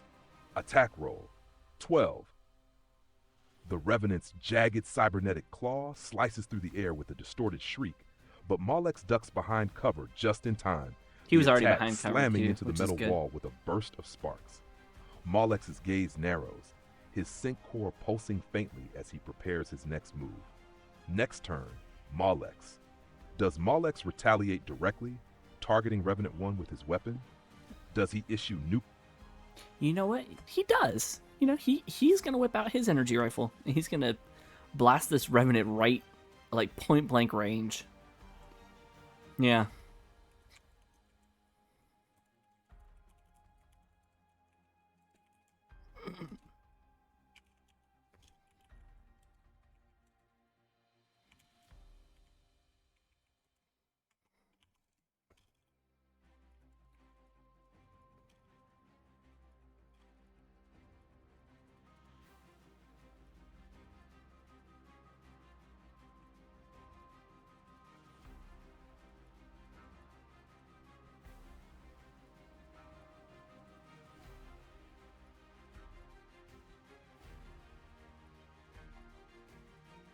There's no way that he glitches out of this one. There's no way. Point blank range.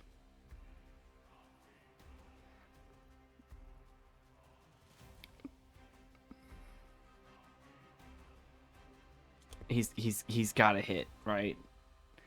Or at least have a better chance of hitting.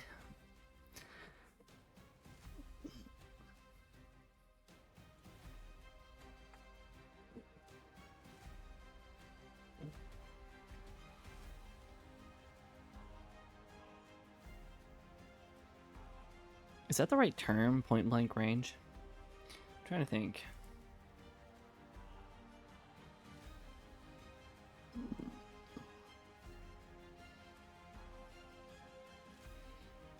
Oh my god. Damn. All right. Holy shit. Okay, yep, content violate. Yep, uh-huh. All right, Malix's turn with a revenant. Yeah, you can tell it's good when ChatGPT is like, I'm not going to read that. Could you imagine? Oh my god. Okay, Revenant 1 lunging toward him. Malix doesn't flinch. His Syncor pulses sharply, sharpening his focus as he swiftly raises his rifle, aiming directly at the creature's corrupted, glitching face. With precise calculation and cold efficiency, Malix pulls the trigger. Critical hit. 11 ballistic damage. The shot slams directly into the Revenant's skull, sending a burst of black ichor mixed with sparks spraying across the metallic wall behind it. The creature jerks violently, its limbs spasming before it collapses to the ground in a heap of twisting cybernetic parts. Revenant 1 is eliminated. Heck yes. that is what I'm talking about. Yes. I can only imagine this Revenant. He's coming in. He swipes, just missing Malix as he ducks behind cover. He jumps back up from behind the cover, whipping out his rifle, aiming directly at the head, and then BAM! Blasts right in his face. Oh, the visuals. Oh, just splattering him. Oh, jeez. That's awesome. That's so cool. Yeah, no wonder I didn't want to read that. Yeah, no, I'm not surprised. I was like, it's good when it's like, no, I won't read that. Too graphic. But incredible. All right, who's left? Let's see, Revenant 1, get rid of you. We got Revenant 4. Pretty sure Revenant 4 is still tied up, right? I don't think he got released. But we've got Combat Drone 2 and Eudora. They're both of their turns before the Revenant's turn. So let's see what we can do.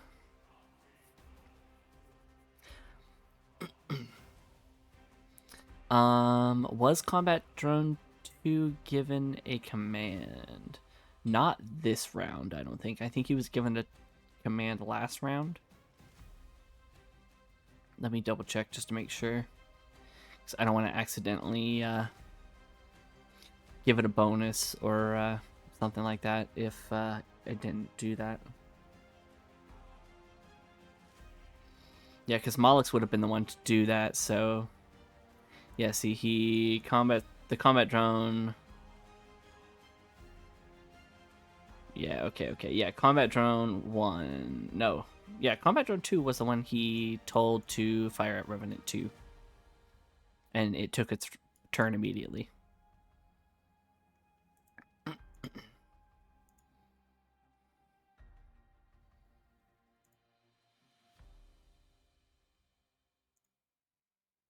Nope, don't pin that message. Why did you pin that? There you go. Oh, shoot. How do I close that? Oh, there you go.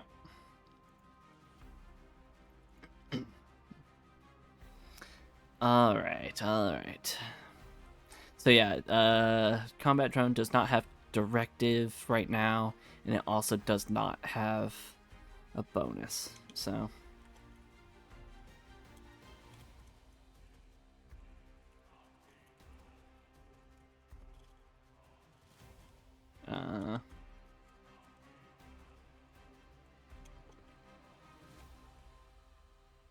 Although he can only really fire at one thing. Or he could reposition too if he wanted to. That's really up to him, I guess.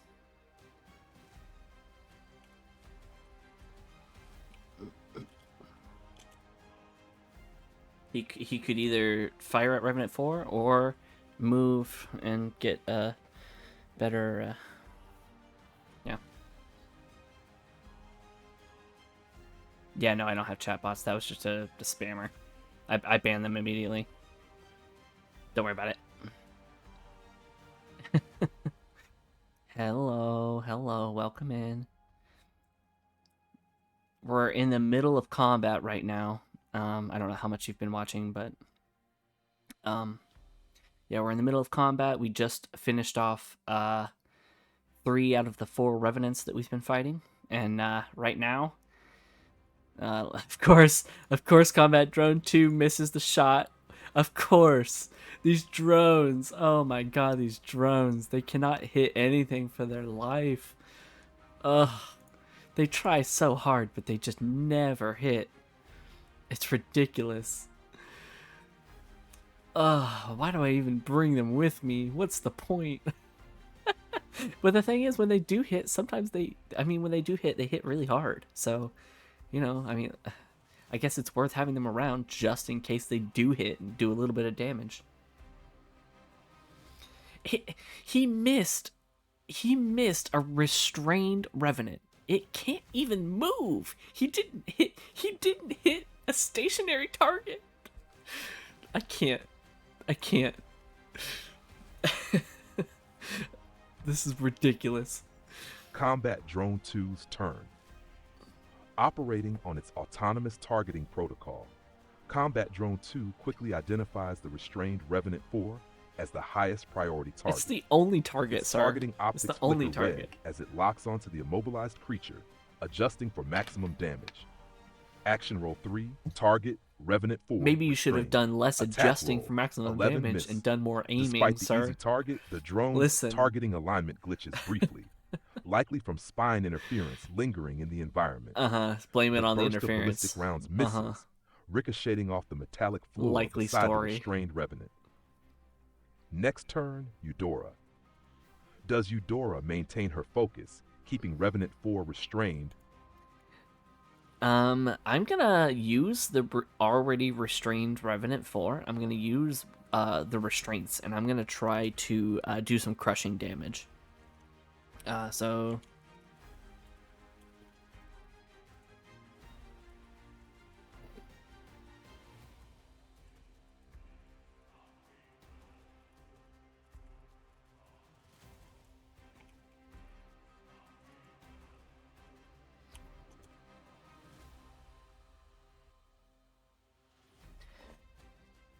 I mean, she has done good damage in the past. I remember one time she did really good. She literally ripped a Revenant to shreds before using her power. Like she reached in and like spread out and ripped it apart. And it was insane. So I mean, she could do good with this.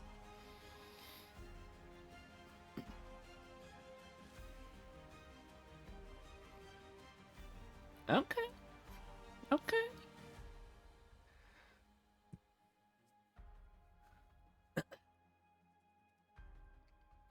Don't look. Spoilers. Don't look. Scroll up. Don't look at the spoilers. Oh, is it done? It's done. Oh, no, it's not done. I thought it was done. Alright, done? Done. Alright. Oh, it just went ahead with Revenant 4's turn, too. I mean, yeah, that makes sense. Revenant 4's turn. With its corrupted systems failing, and its... Oh, that also means that I have to read the first part. Alright. That's fine. I'll do it. Eudora's eyes narrow, her focus sharpening as she channels more energy into the vines restraining Revenant 4. The organic tendrils tighten with a sickening, bone-crushing force, twisting around the creature's corrupted limbs and mechanical implants. With a sharp flick of her wrist, the vines constrict violently, causing the Revenant's body to contort unnaturally. Critical hit. Damage 5, crushing damage. Though the damage isn't catastrophic, the force causes several of the Revenant's cybernetic components to snap and rupture, spilling dark ichor mixed with sparking circuitry onto the ground. The creature's distorted shrieks echo through the chamber, but it remains barely alive, still restrained and vulnerable. Struggling against the crushing force, Revenant 4 attempts one final time to break free from Eudora's deadly grasp. Revenant 4's turn. With its corrupted systems failing and its body crushed and restrained, Revenant 4 thrashes wildly, trying to break free from Eudora's crushing vines. Its jagged, cybernetic limbs twitch and spasm, sparks flying as corrupted data flickers through its neural network. Escape roll 10. Failure. Despite its desperate struggle, the vines hold firm, tightening even more with each frantic movement. Yeah. The Revenant's distorted screeches fade into static as it grows weaker, Heck unable yeah. to break free from Eudora's control. Yeah, hold it down, Eudora. Hold it down. Next turn, Calypsi. Does Calypsi move in Yes. for the kill? Yes, she delivering does. a final blow to Revenant 4 with her energy blade? Yes, she does. Yes, she does.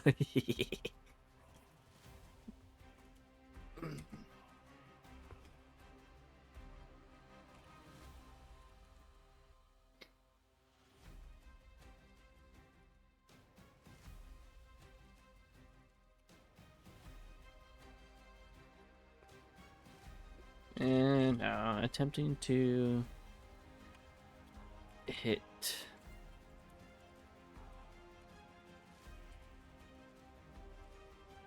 I'm not going to go into too much detail.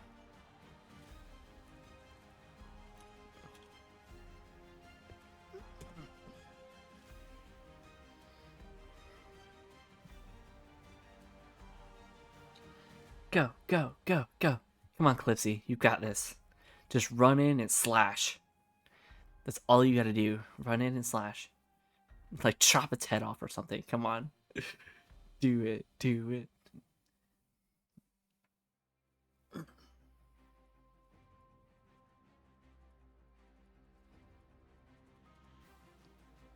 Oh, she missed. She missed. How do you miss?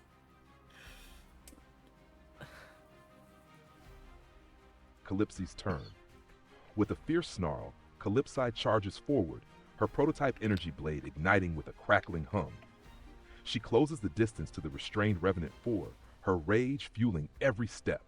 She swings the blade with brutal force, aiming to deliver the final blow. 10. But at the last moment, the Revenant jerks unpredictably, its spasms throwing off her aim. The blade slices through the air just above its head, leaving a faint scorch mark on the metal floor beneath. Calypsi curses under her breath, gripping the blade tighter, ready for another strike. Next turn, Rosia. Does Rosia take advantage of the restraint?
I mean, it's everybody's turn before the Revenant goes. So it's done for. There's no way we don't kill it, right? Rosia's turn. Rosia steps forward, her eyes narrowing as she channels her shadow manipulation. The darkness around her feet ripples like water, extending tendrils of living shadow toward the already restrained Revenant 4, aiming to bind it even tighter, to the point of near immobility. Dude, she is However, scary. Despite its She weakened is a state, the scary Revenant's character. corrupted systems surge with a final burst of desperate energy. Rosia's control roll. 11. Revenant 4's 717. The shadow tendrils lash out, attempting to wrap around the creature's thrashing limbs, but the Revenant jerks violently. its cybernetic implants sparking with chaotic energy. The shadows fail to find purchase, slipping off as the creature thrashes against both Eudora's vines and Rosia's dark magic. Rosia curses softly, her jaw tightening in frustration. Next turn, Combat Drone 1. Does Combat Drone 1 take another shot at the restrained Revenant 4 to try and finish it off? Or does it reposition, providing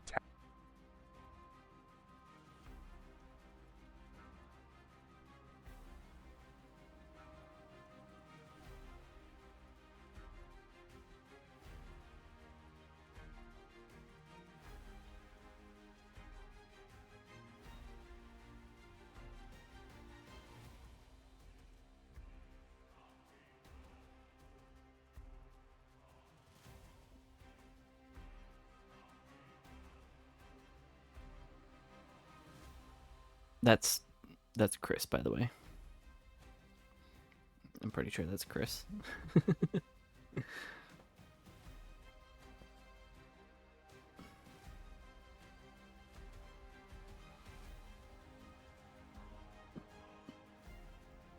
He probably checked in and then checked out. He's probably not here anymore, I bet. Bet.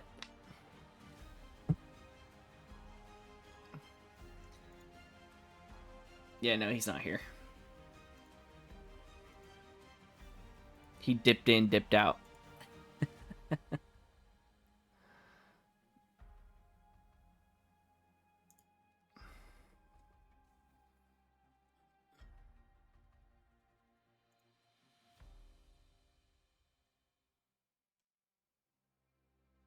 I don't blame him. I don't think this is Revenant his 4's turn. like cup of tea. With a sudden, violent surge of corrupted energy, Revenant 4 lets out a distorted, static-laced roar. Oh, okay. I have to read the first part. Combat drone turn. He misses.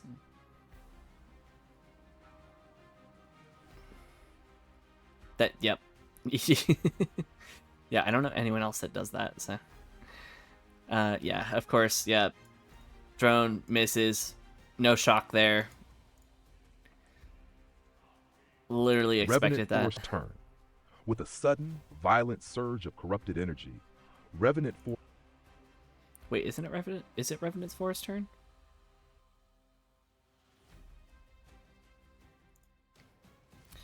It is not Revenant Forest turn. It is Malix's turn.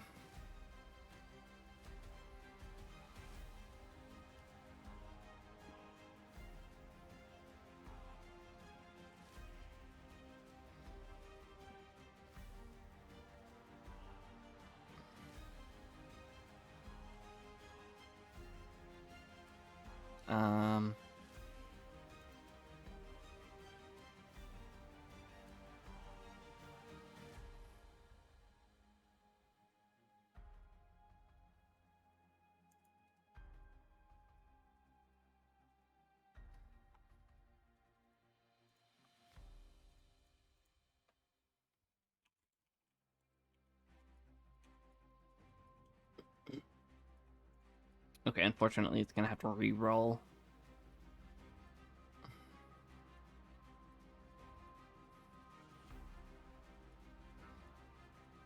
Hopefully it misses again, because it needs to miss. Because we already saw that it missed. Trying to get Zach to join, he could just listen. That's fair. Yeah, I mean, you don't force him to, but... I mean, if that's something he wants to do, that's on him, you know?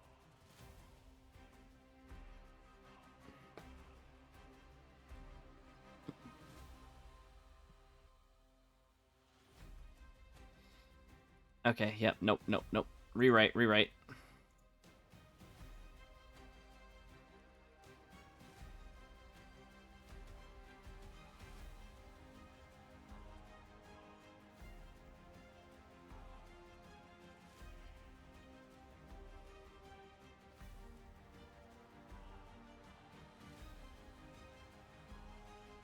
I'm gonna make it happen.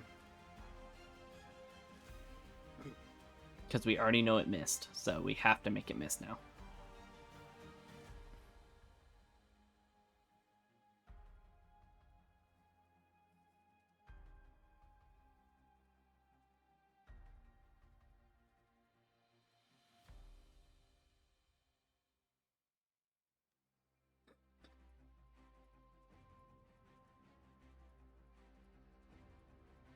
Hopefully it understands what I mean.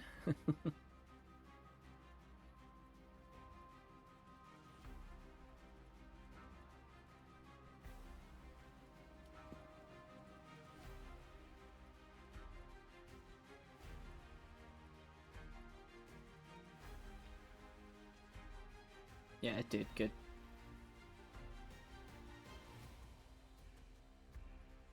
It's not Revenant's forced turn.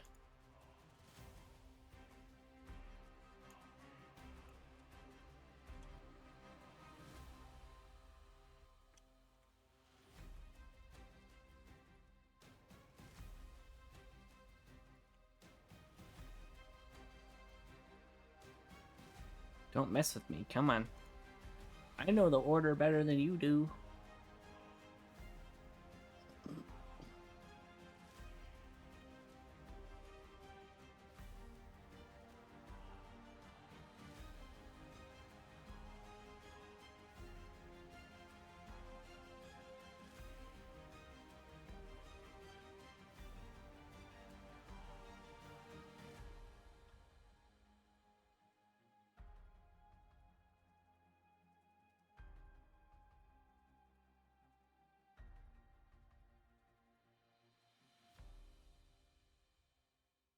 Okay, now it's just messing with me.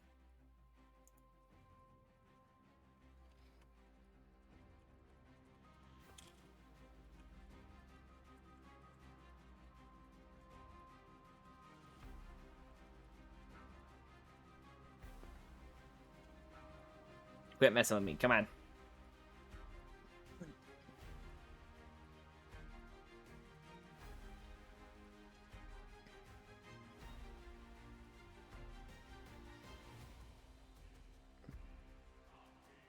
Apparently it forgot the combat order.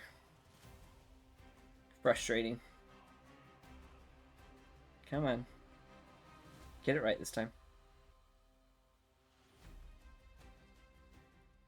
There you go. See? Was that so hard?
Maulex's turn.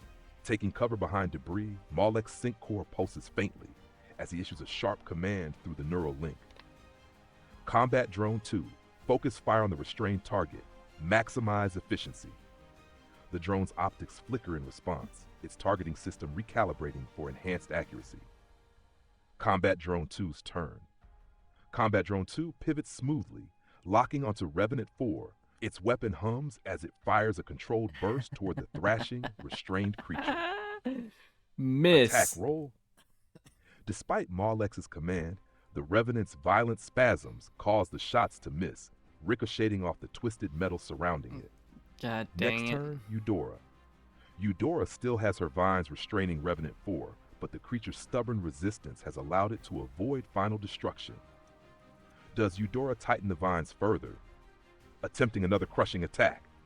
Or does she shift tactics, using a direct attack or another ability to finish the fight? What's Eudora's move?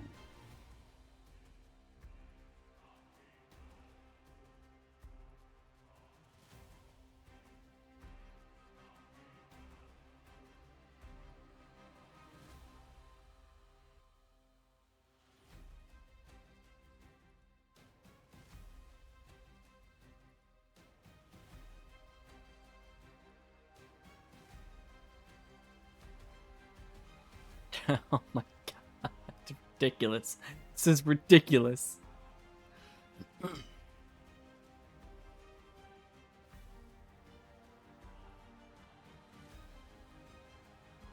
losing my mind here.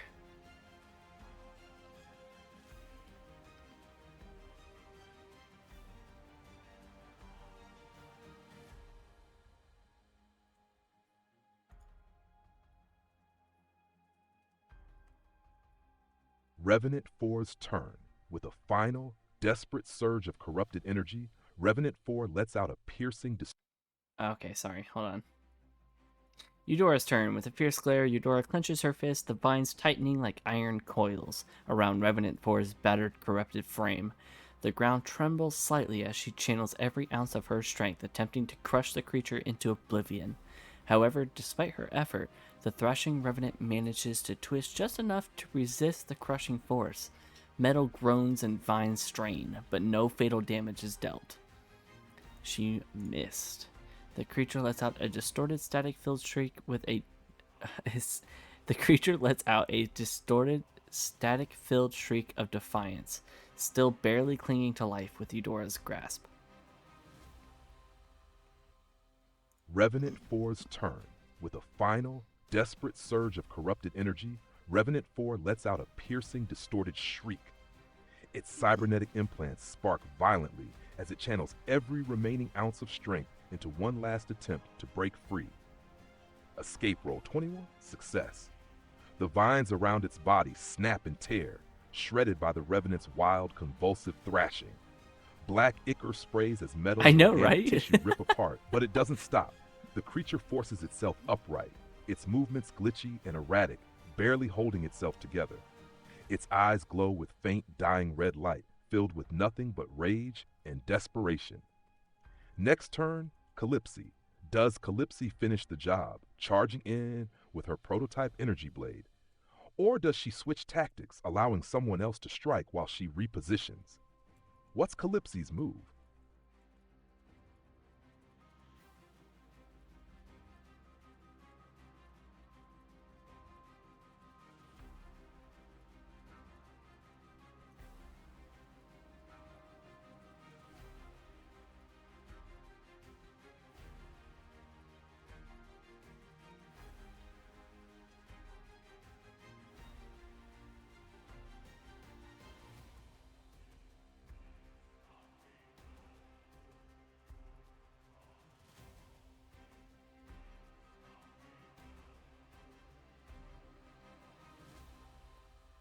Come on.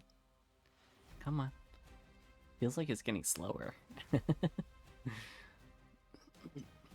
Oh yeah, here you go. She's mad. Oh man, she's mad. Ooh, ooh, ooh. Oh yeah, it's not gonna let me read that. Alright. Alright, here we go. Here we go. Here's the juicy stuff. Alright, alright. Calypsy's turn.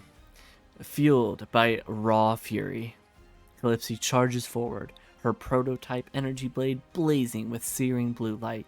Her voice echoes through the chamber as she yells, her words filled with unfiltered rage. Just die already! With a powerful swing, she brings the blade down with relentless force, aiming to end the Revenant's existence once and for all. Hit. 16 energy damage. The blade slices clean through Revenant 4's severing its torso with a burst of black ichor and sparks.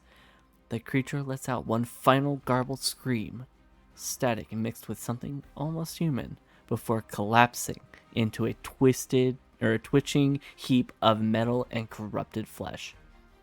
Its body convulses briefly, then falls still.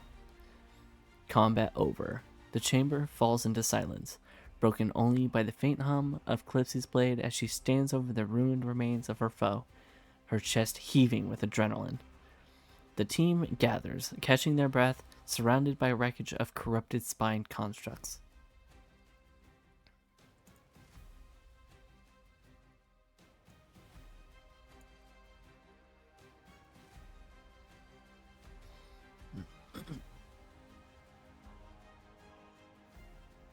Finally. Finally! Jesus! I was kind of holding back a little bit because I really kind of wanted Calypso to kill it, if I'm honest. I really kind of wanted it to, so you know. All right.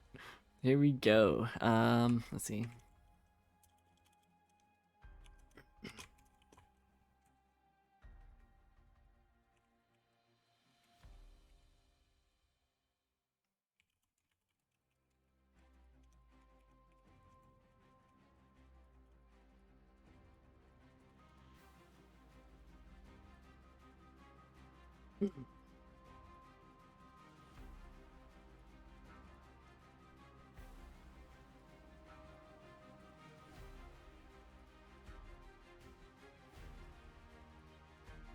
I don't think we took damage. I actually don't think we took damage that round. I think we dodged pretty much everything, if I'm correct.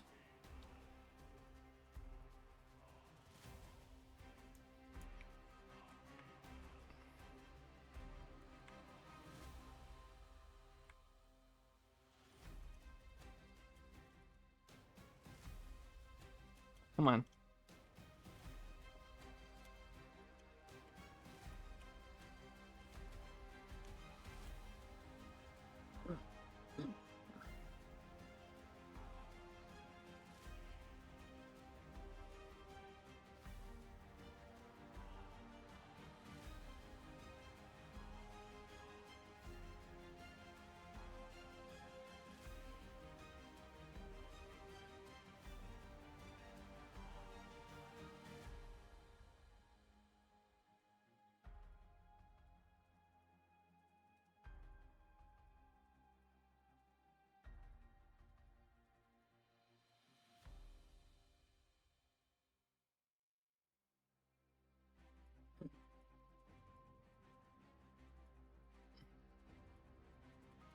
Hold on, I'm curious now.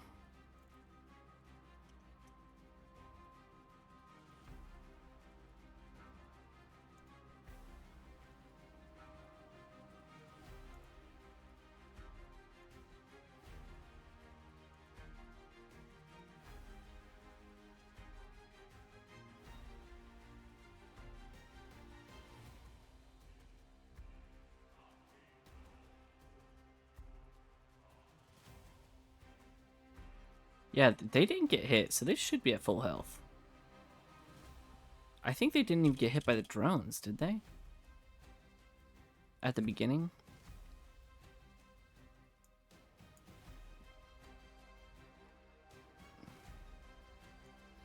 Alright, hold on. Let me see what it did. It did a random count.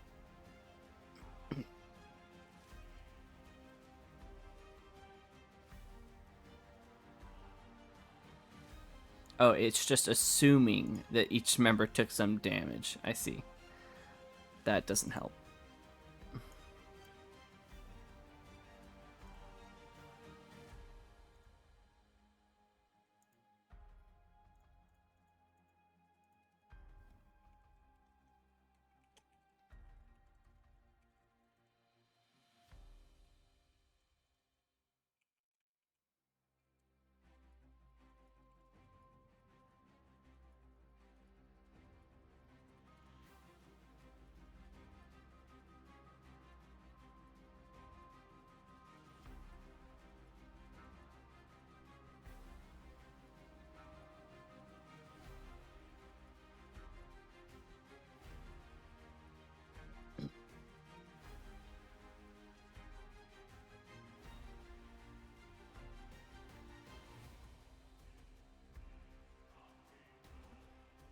Yeah, see, that's more like it.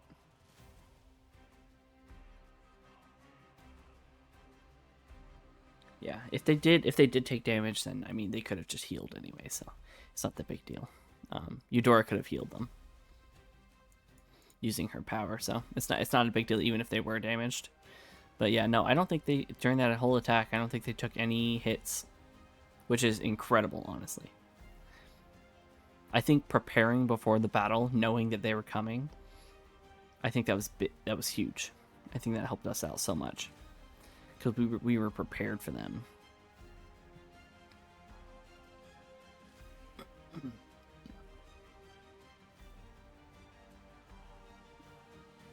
Health check. Okay, yeah, so everyone's unharmed. They emerged from the fight without an injury. Combat drones are fine. Yep. Okay, now.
Post-battle investigation. Mawlex's investigation. 16. Mawlex moves swiftly to a damaged spine terminal embedded in the wall, its screen flickering with corrupted data streams. His sync core pulses as he interfaces with the terminal, bypassing layers of fragmented spine encryption. Findings. The terminal is partially operational, revealing fragmented logs referencing Project Echo Prime, a highly classified spine experiment. Data logs mention recent unauthorized access, timestamped shortly before the team's arrival, suggesting someone or something was here recently. There's a corrupted file labeled Redacted, subject Rhaegar, but the file is heavily encrypted. Mawlex frowns slightly, downloading what fragmented data he can for later analysis. Loot search results. Calypsi search 15. Calypsi finds a supply cache hidden beneath debris. Inside are 2 advanced combat stems, a prototype energy cell, potential upgrade for weapons or drones, a fragment of spine tech, pulsing faintly with corrupted energy. Rosia's search.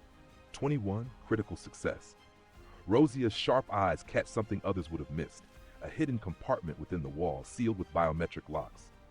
Using her shadow manipulation, she bypasses the security, revealing a silenced precision rifle enhanced for stealth operations, a data shard labeled Project Rift, glowing faintly with encrypted Project data. Rift. Encrypted dog Ooh. tags belonging to someone with the identifier K. Aurelian. Rosia's heart skips a beat. The surname matches Calypsi's. Excuse me? Eudora's search 19. Eudora finds a secured medbay station, partially functional. She salvages 3 advanced medical kits. A biostabilizer injector can be used to stabilize critical allies instantly. A plant-based growth serum, which reacts uniquely to her botanokinesis. It may amplify her powers temporarily. Decision point. 1. Excuse me? Encrypted dog tags belonging to someone with the identifier K. Aurelian. Excuse me. Who is that? Who is that? And what is Project Rift? What? Oh my god.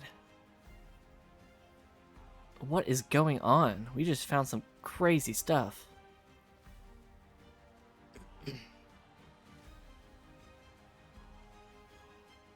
Wow. Wow. Okay.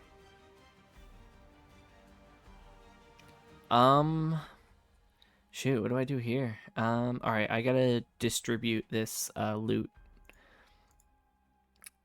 So let's see. 2 advanced combat stems. Calypsy gave away one of her combat stems before, so she's gonna pick up another one.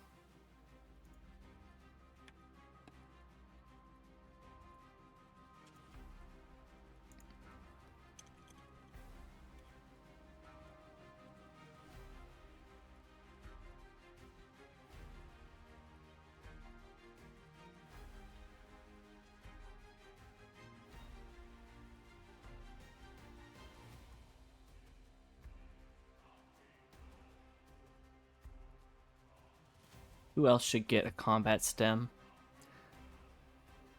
Yeah, some kind of upgrade. Yeah, that's cool stuff. That is cool stuff. A prototype energy cell. That's pretty cool. Yeah. All right. Another fragment of spine. We've got multiple of those now. All right. Who else gets a combat stem?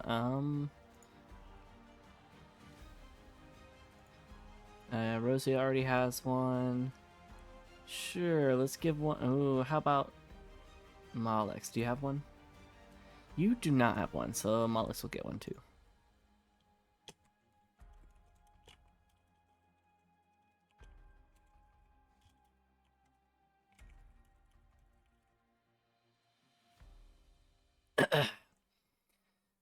Right. Where are we at? Right here.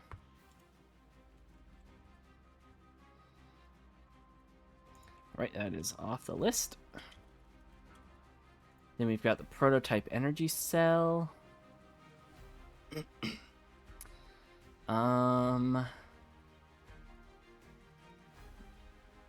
Molex is carrying quite a lot, so I'm gonna make Calypsy hold it, just because.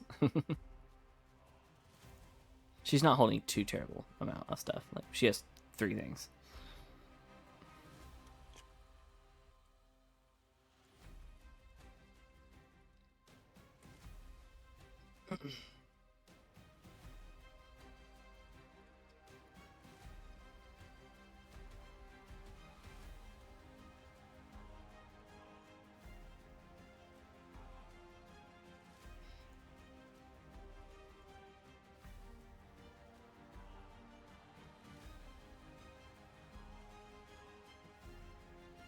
Alright, a fragment of spine.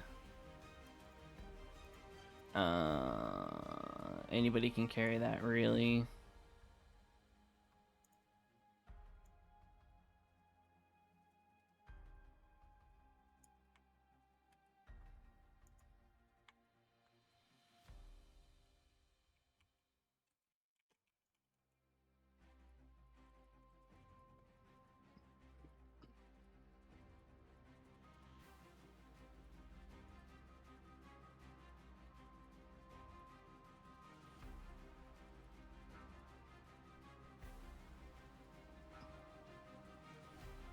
Do I have any more fragments? I think they're at the base. Yeah, there's spine fragments.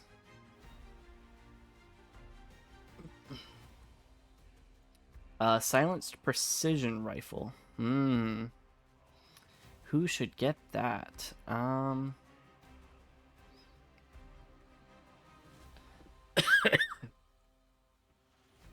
I think Mollux is going to swap out his energy rifle for the silenced precision rifle.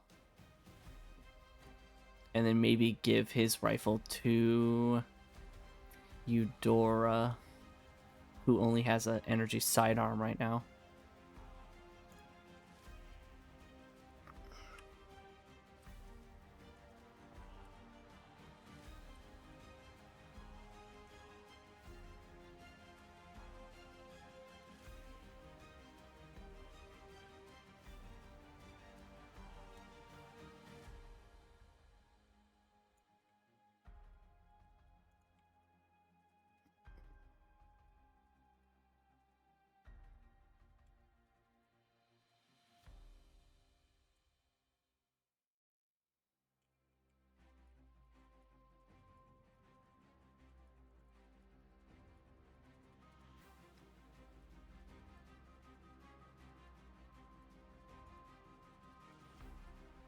Right.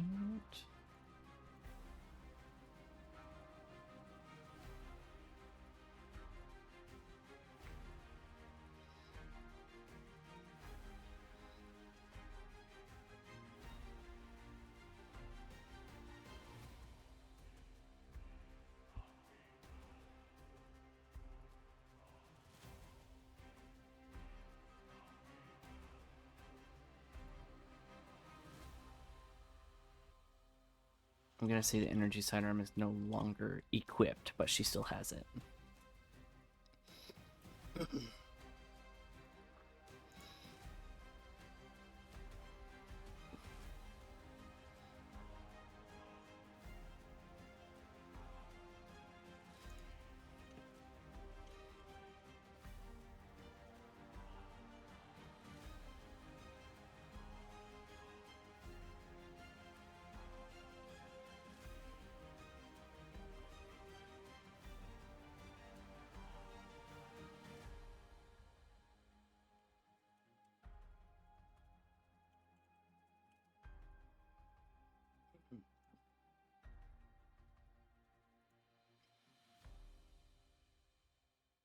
I should maybe go about trying to decrypt some of these encrypted things that we have.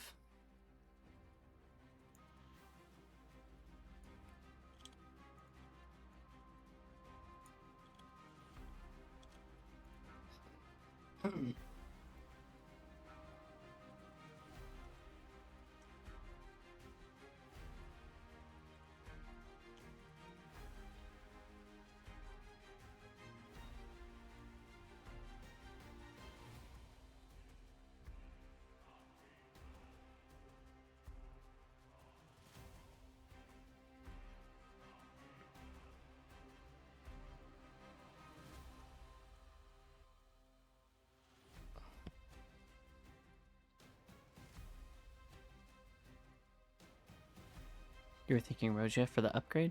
No, we haven't actually put the upgrade on yet. He's just holding it. Right. Or whoever has it is just holding it. We haven't equipped it yet.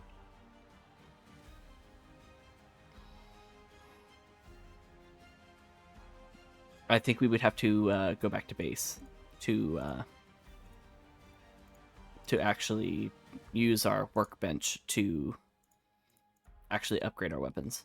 They might be able to do it in the field, but it's probably better at base to do it at the base.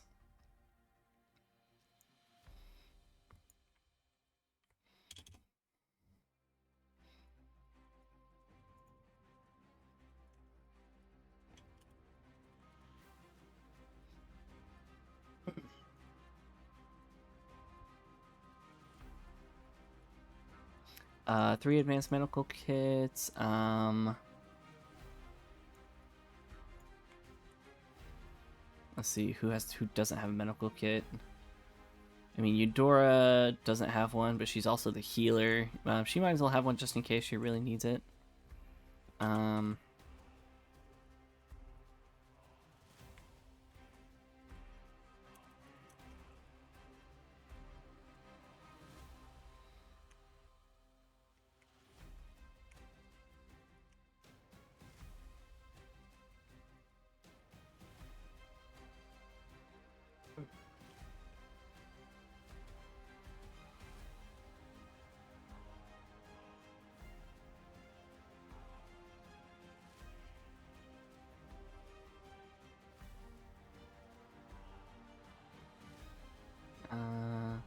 Malix already has a medical kit. The Rosia then. So everyone has a medical kit. Yeah, and safer backup base. Yeah, yeah. If that's what you mean.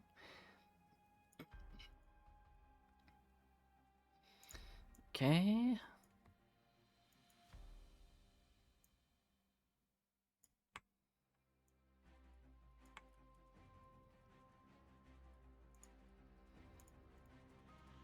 Gonna put it directly beneath her sidearm.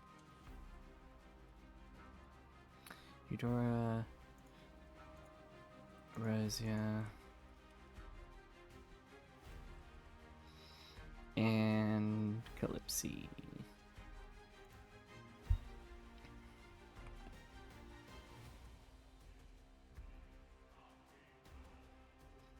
All right.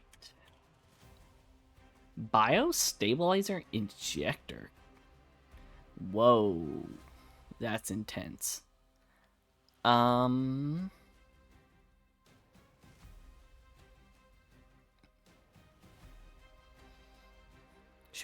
shouldn't give it to the healer, right? Because the healer can use their magic for healing.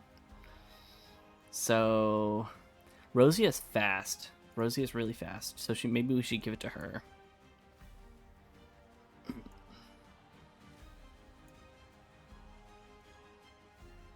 She could reach someone quickly and try to stabilize them.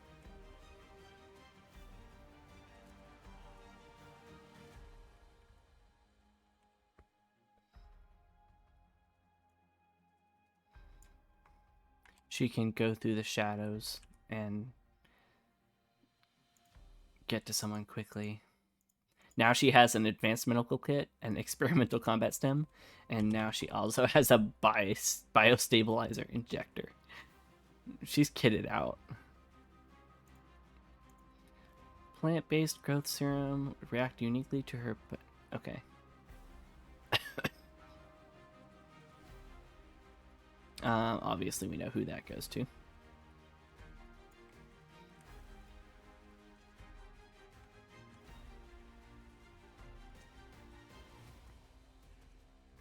Alright, I think that's it.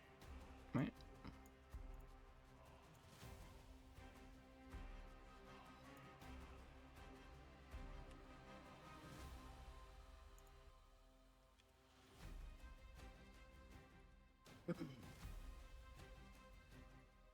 Yep, that's it. Lock it in.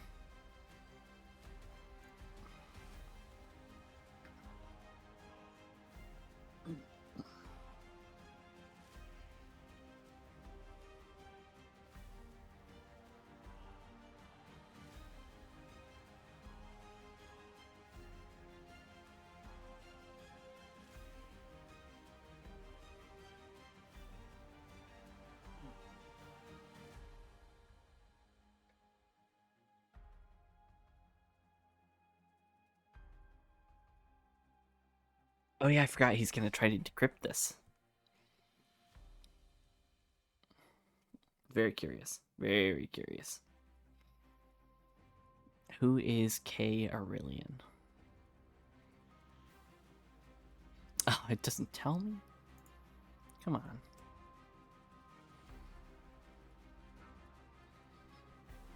Malex's decryption attempt. Malex sits by the flickering spine terminal, the encrypted dog tags resting on his palm. He connects them to his sync core, digital data flooding into his neural interface as he attempts to bypass the encryption. Decryption roll, 14.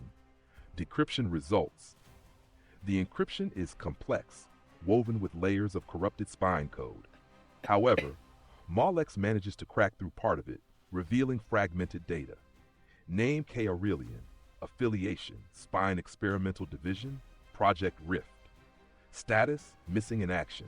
Last known location, Sector Omega sublevel, redacted coordinates. Note attached, subject K. Aurelian exhibits anomalous genetic markers tied to early Rift trials, classified as high risk due to unstable synchronization patterns. Ooh. Revelation, the surname Aurelian connects unmistakably to Calypsi. While the data isn't fully decrypted, It suggests a direct connection to her past, possibly a relative or someone tied to her curse and Spine's experimentation. Malex glances at Calypsi, the faint glow of the decrypted data reflecting off his eyes. Decision point 1. Does Malex share the decrypted information with Calypsi immediately, or hold back to process it first? 2. Does Rosia react to the revelation, considering she already knows part of Calypsi's hidden history? 3. Does the team decide to investigate the redacted coordinates for more answers, or continue deeper into Sector Omega? 4. How does Calypsi respond if she overhears any of the decrypted details, especially seeing the name Aurelian tied to Spine?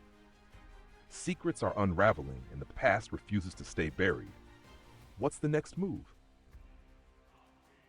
Oh man. Jesus.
Okay, okay.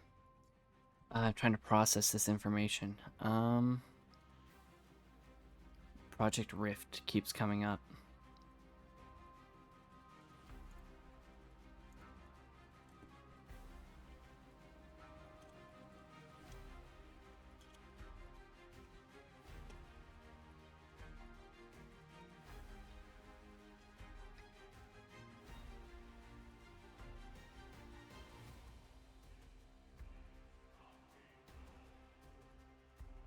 Yeah, the data shard, Project Rift.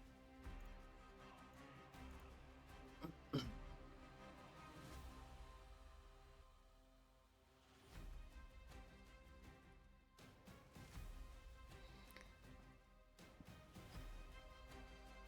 then we've also got... Oh, this is from the terminal too, not even from the data shard. Right? So, Project Echo Prime. That one's a big one. I'm gonna put that under... I'm gonna put that above Rhaegar, because it seems like he's involved with that somehow.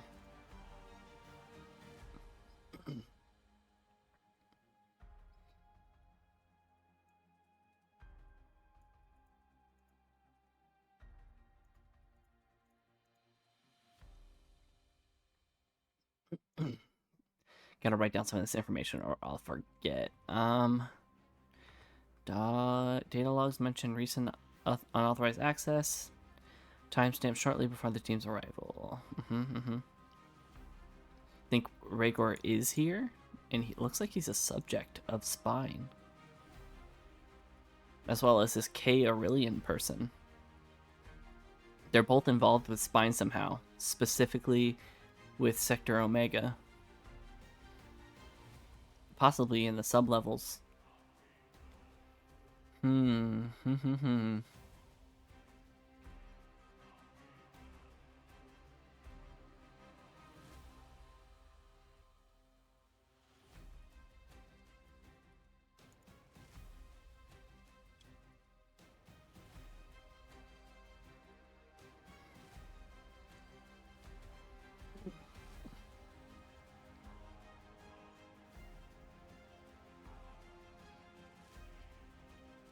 Yeah, K. Aurelian, I've already got that down here.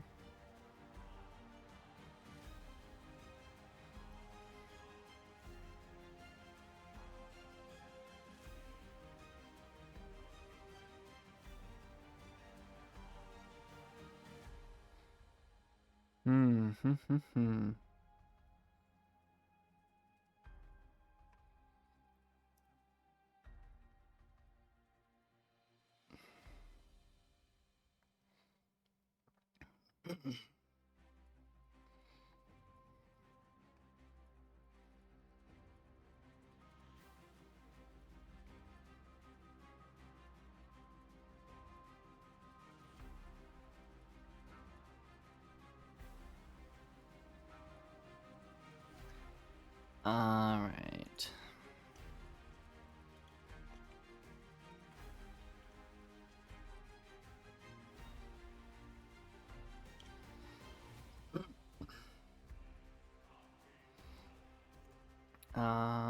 The data shard.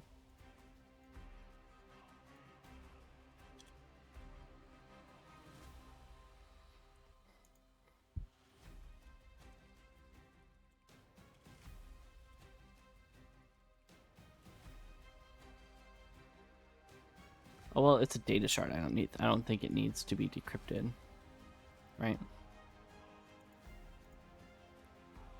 Oh, it is encrypted. It's encrypted. Okay. Gotcha.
All right, I think after this is decrypted and we find out what it is, I think I'm probably gonna stop the stream. Like I said, I'm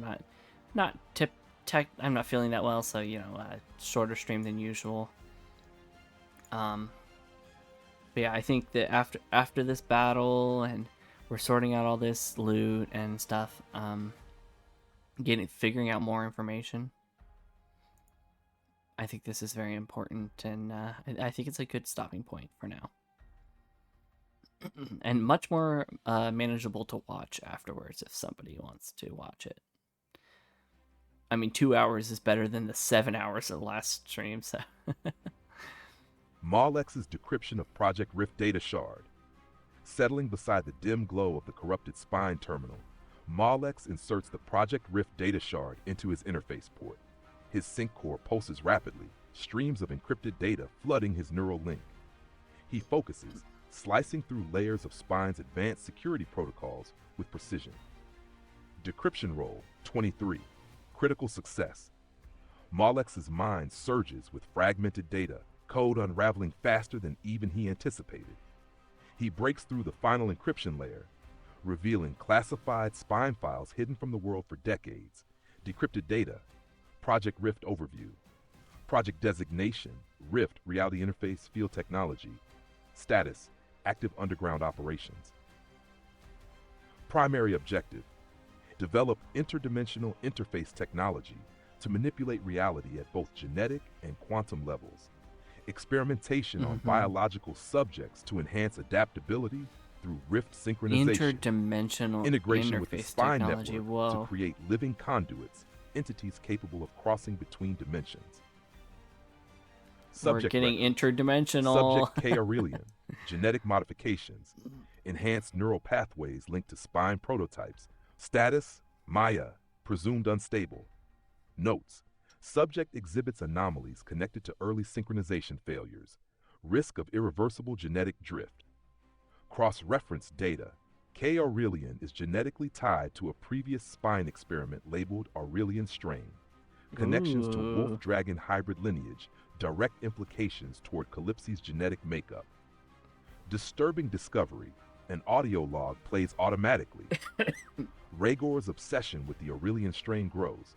He believes it's the key to stabilizing the Rift engine, but the side effects, it's changing them. The curse isn't a failure, it's a doorway. Impact. The files imply that Calypsopsi's curse isn't merely magical. It's a byproduct of Spine's experiments, tied to Project Rift and possibly connected to Rhaegor himself. Decision point 1. Does Molex immediately share this revelation? Oof, I don't know, man. That's a lot of information. Holy cow. Uh, um...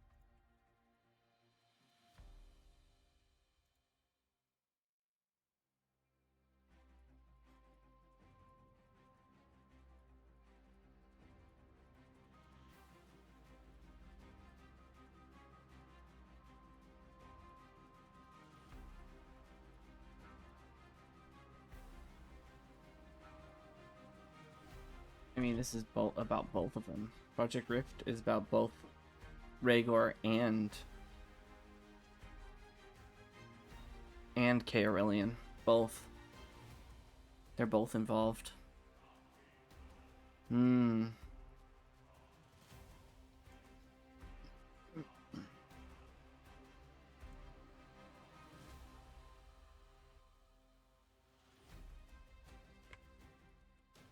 It's hard to categorize these because I'm not sure.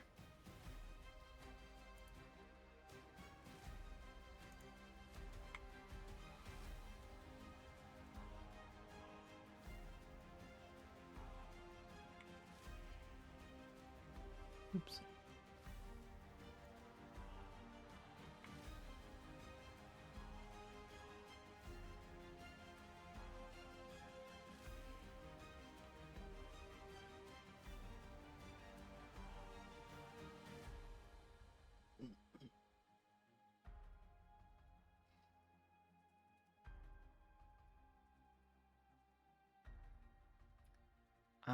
Shoot. Rift synchronization and interdimensional interface technology.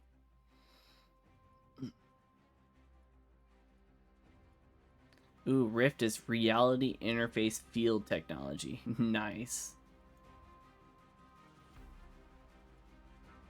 We still don't know what Echo Prime is.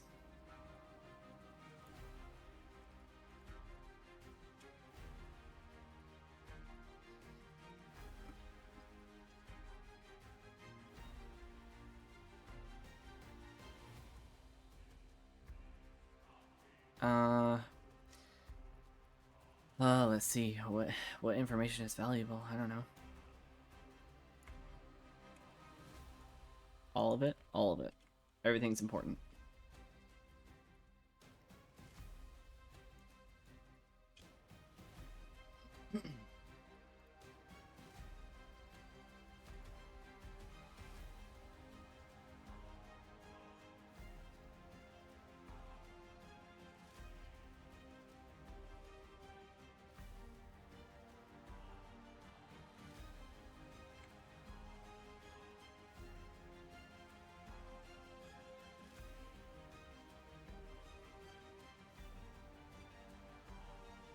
Alright, I think that's all the information I need to save. That's a lot of information that we just got. It's gonna take me a hot minute to actually process all that. Like, holy cow. Now it's gotten even deeper. Like, Rhaegor and this new K. Aurelian person Rhaegar working with interdimensional interface technology, and holy cow. And we also learned about the Aurelian strain, so they call it. The Aurelian strain. Sounds kind of mean, but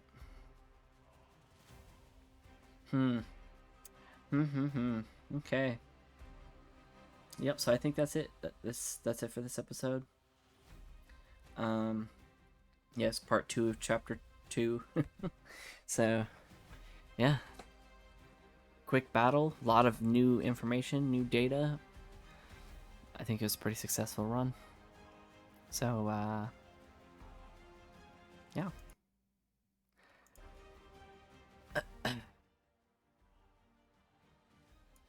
Yep, thank you all for checking in.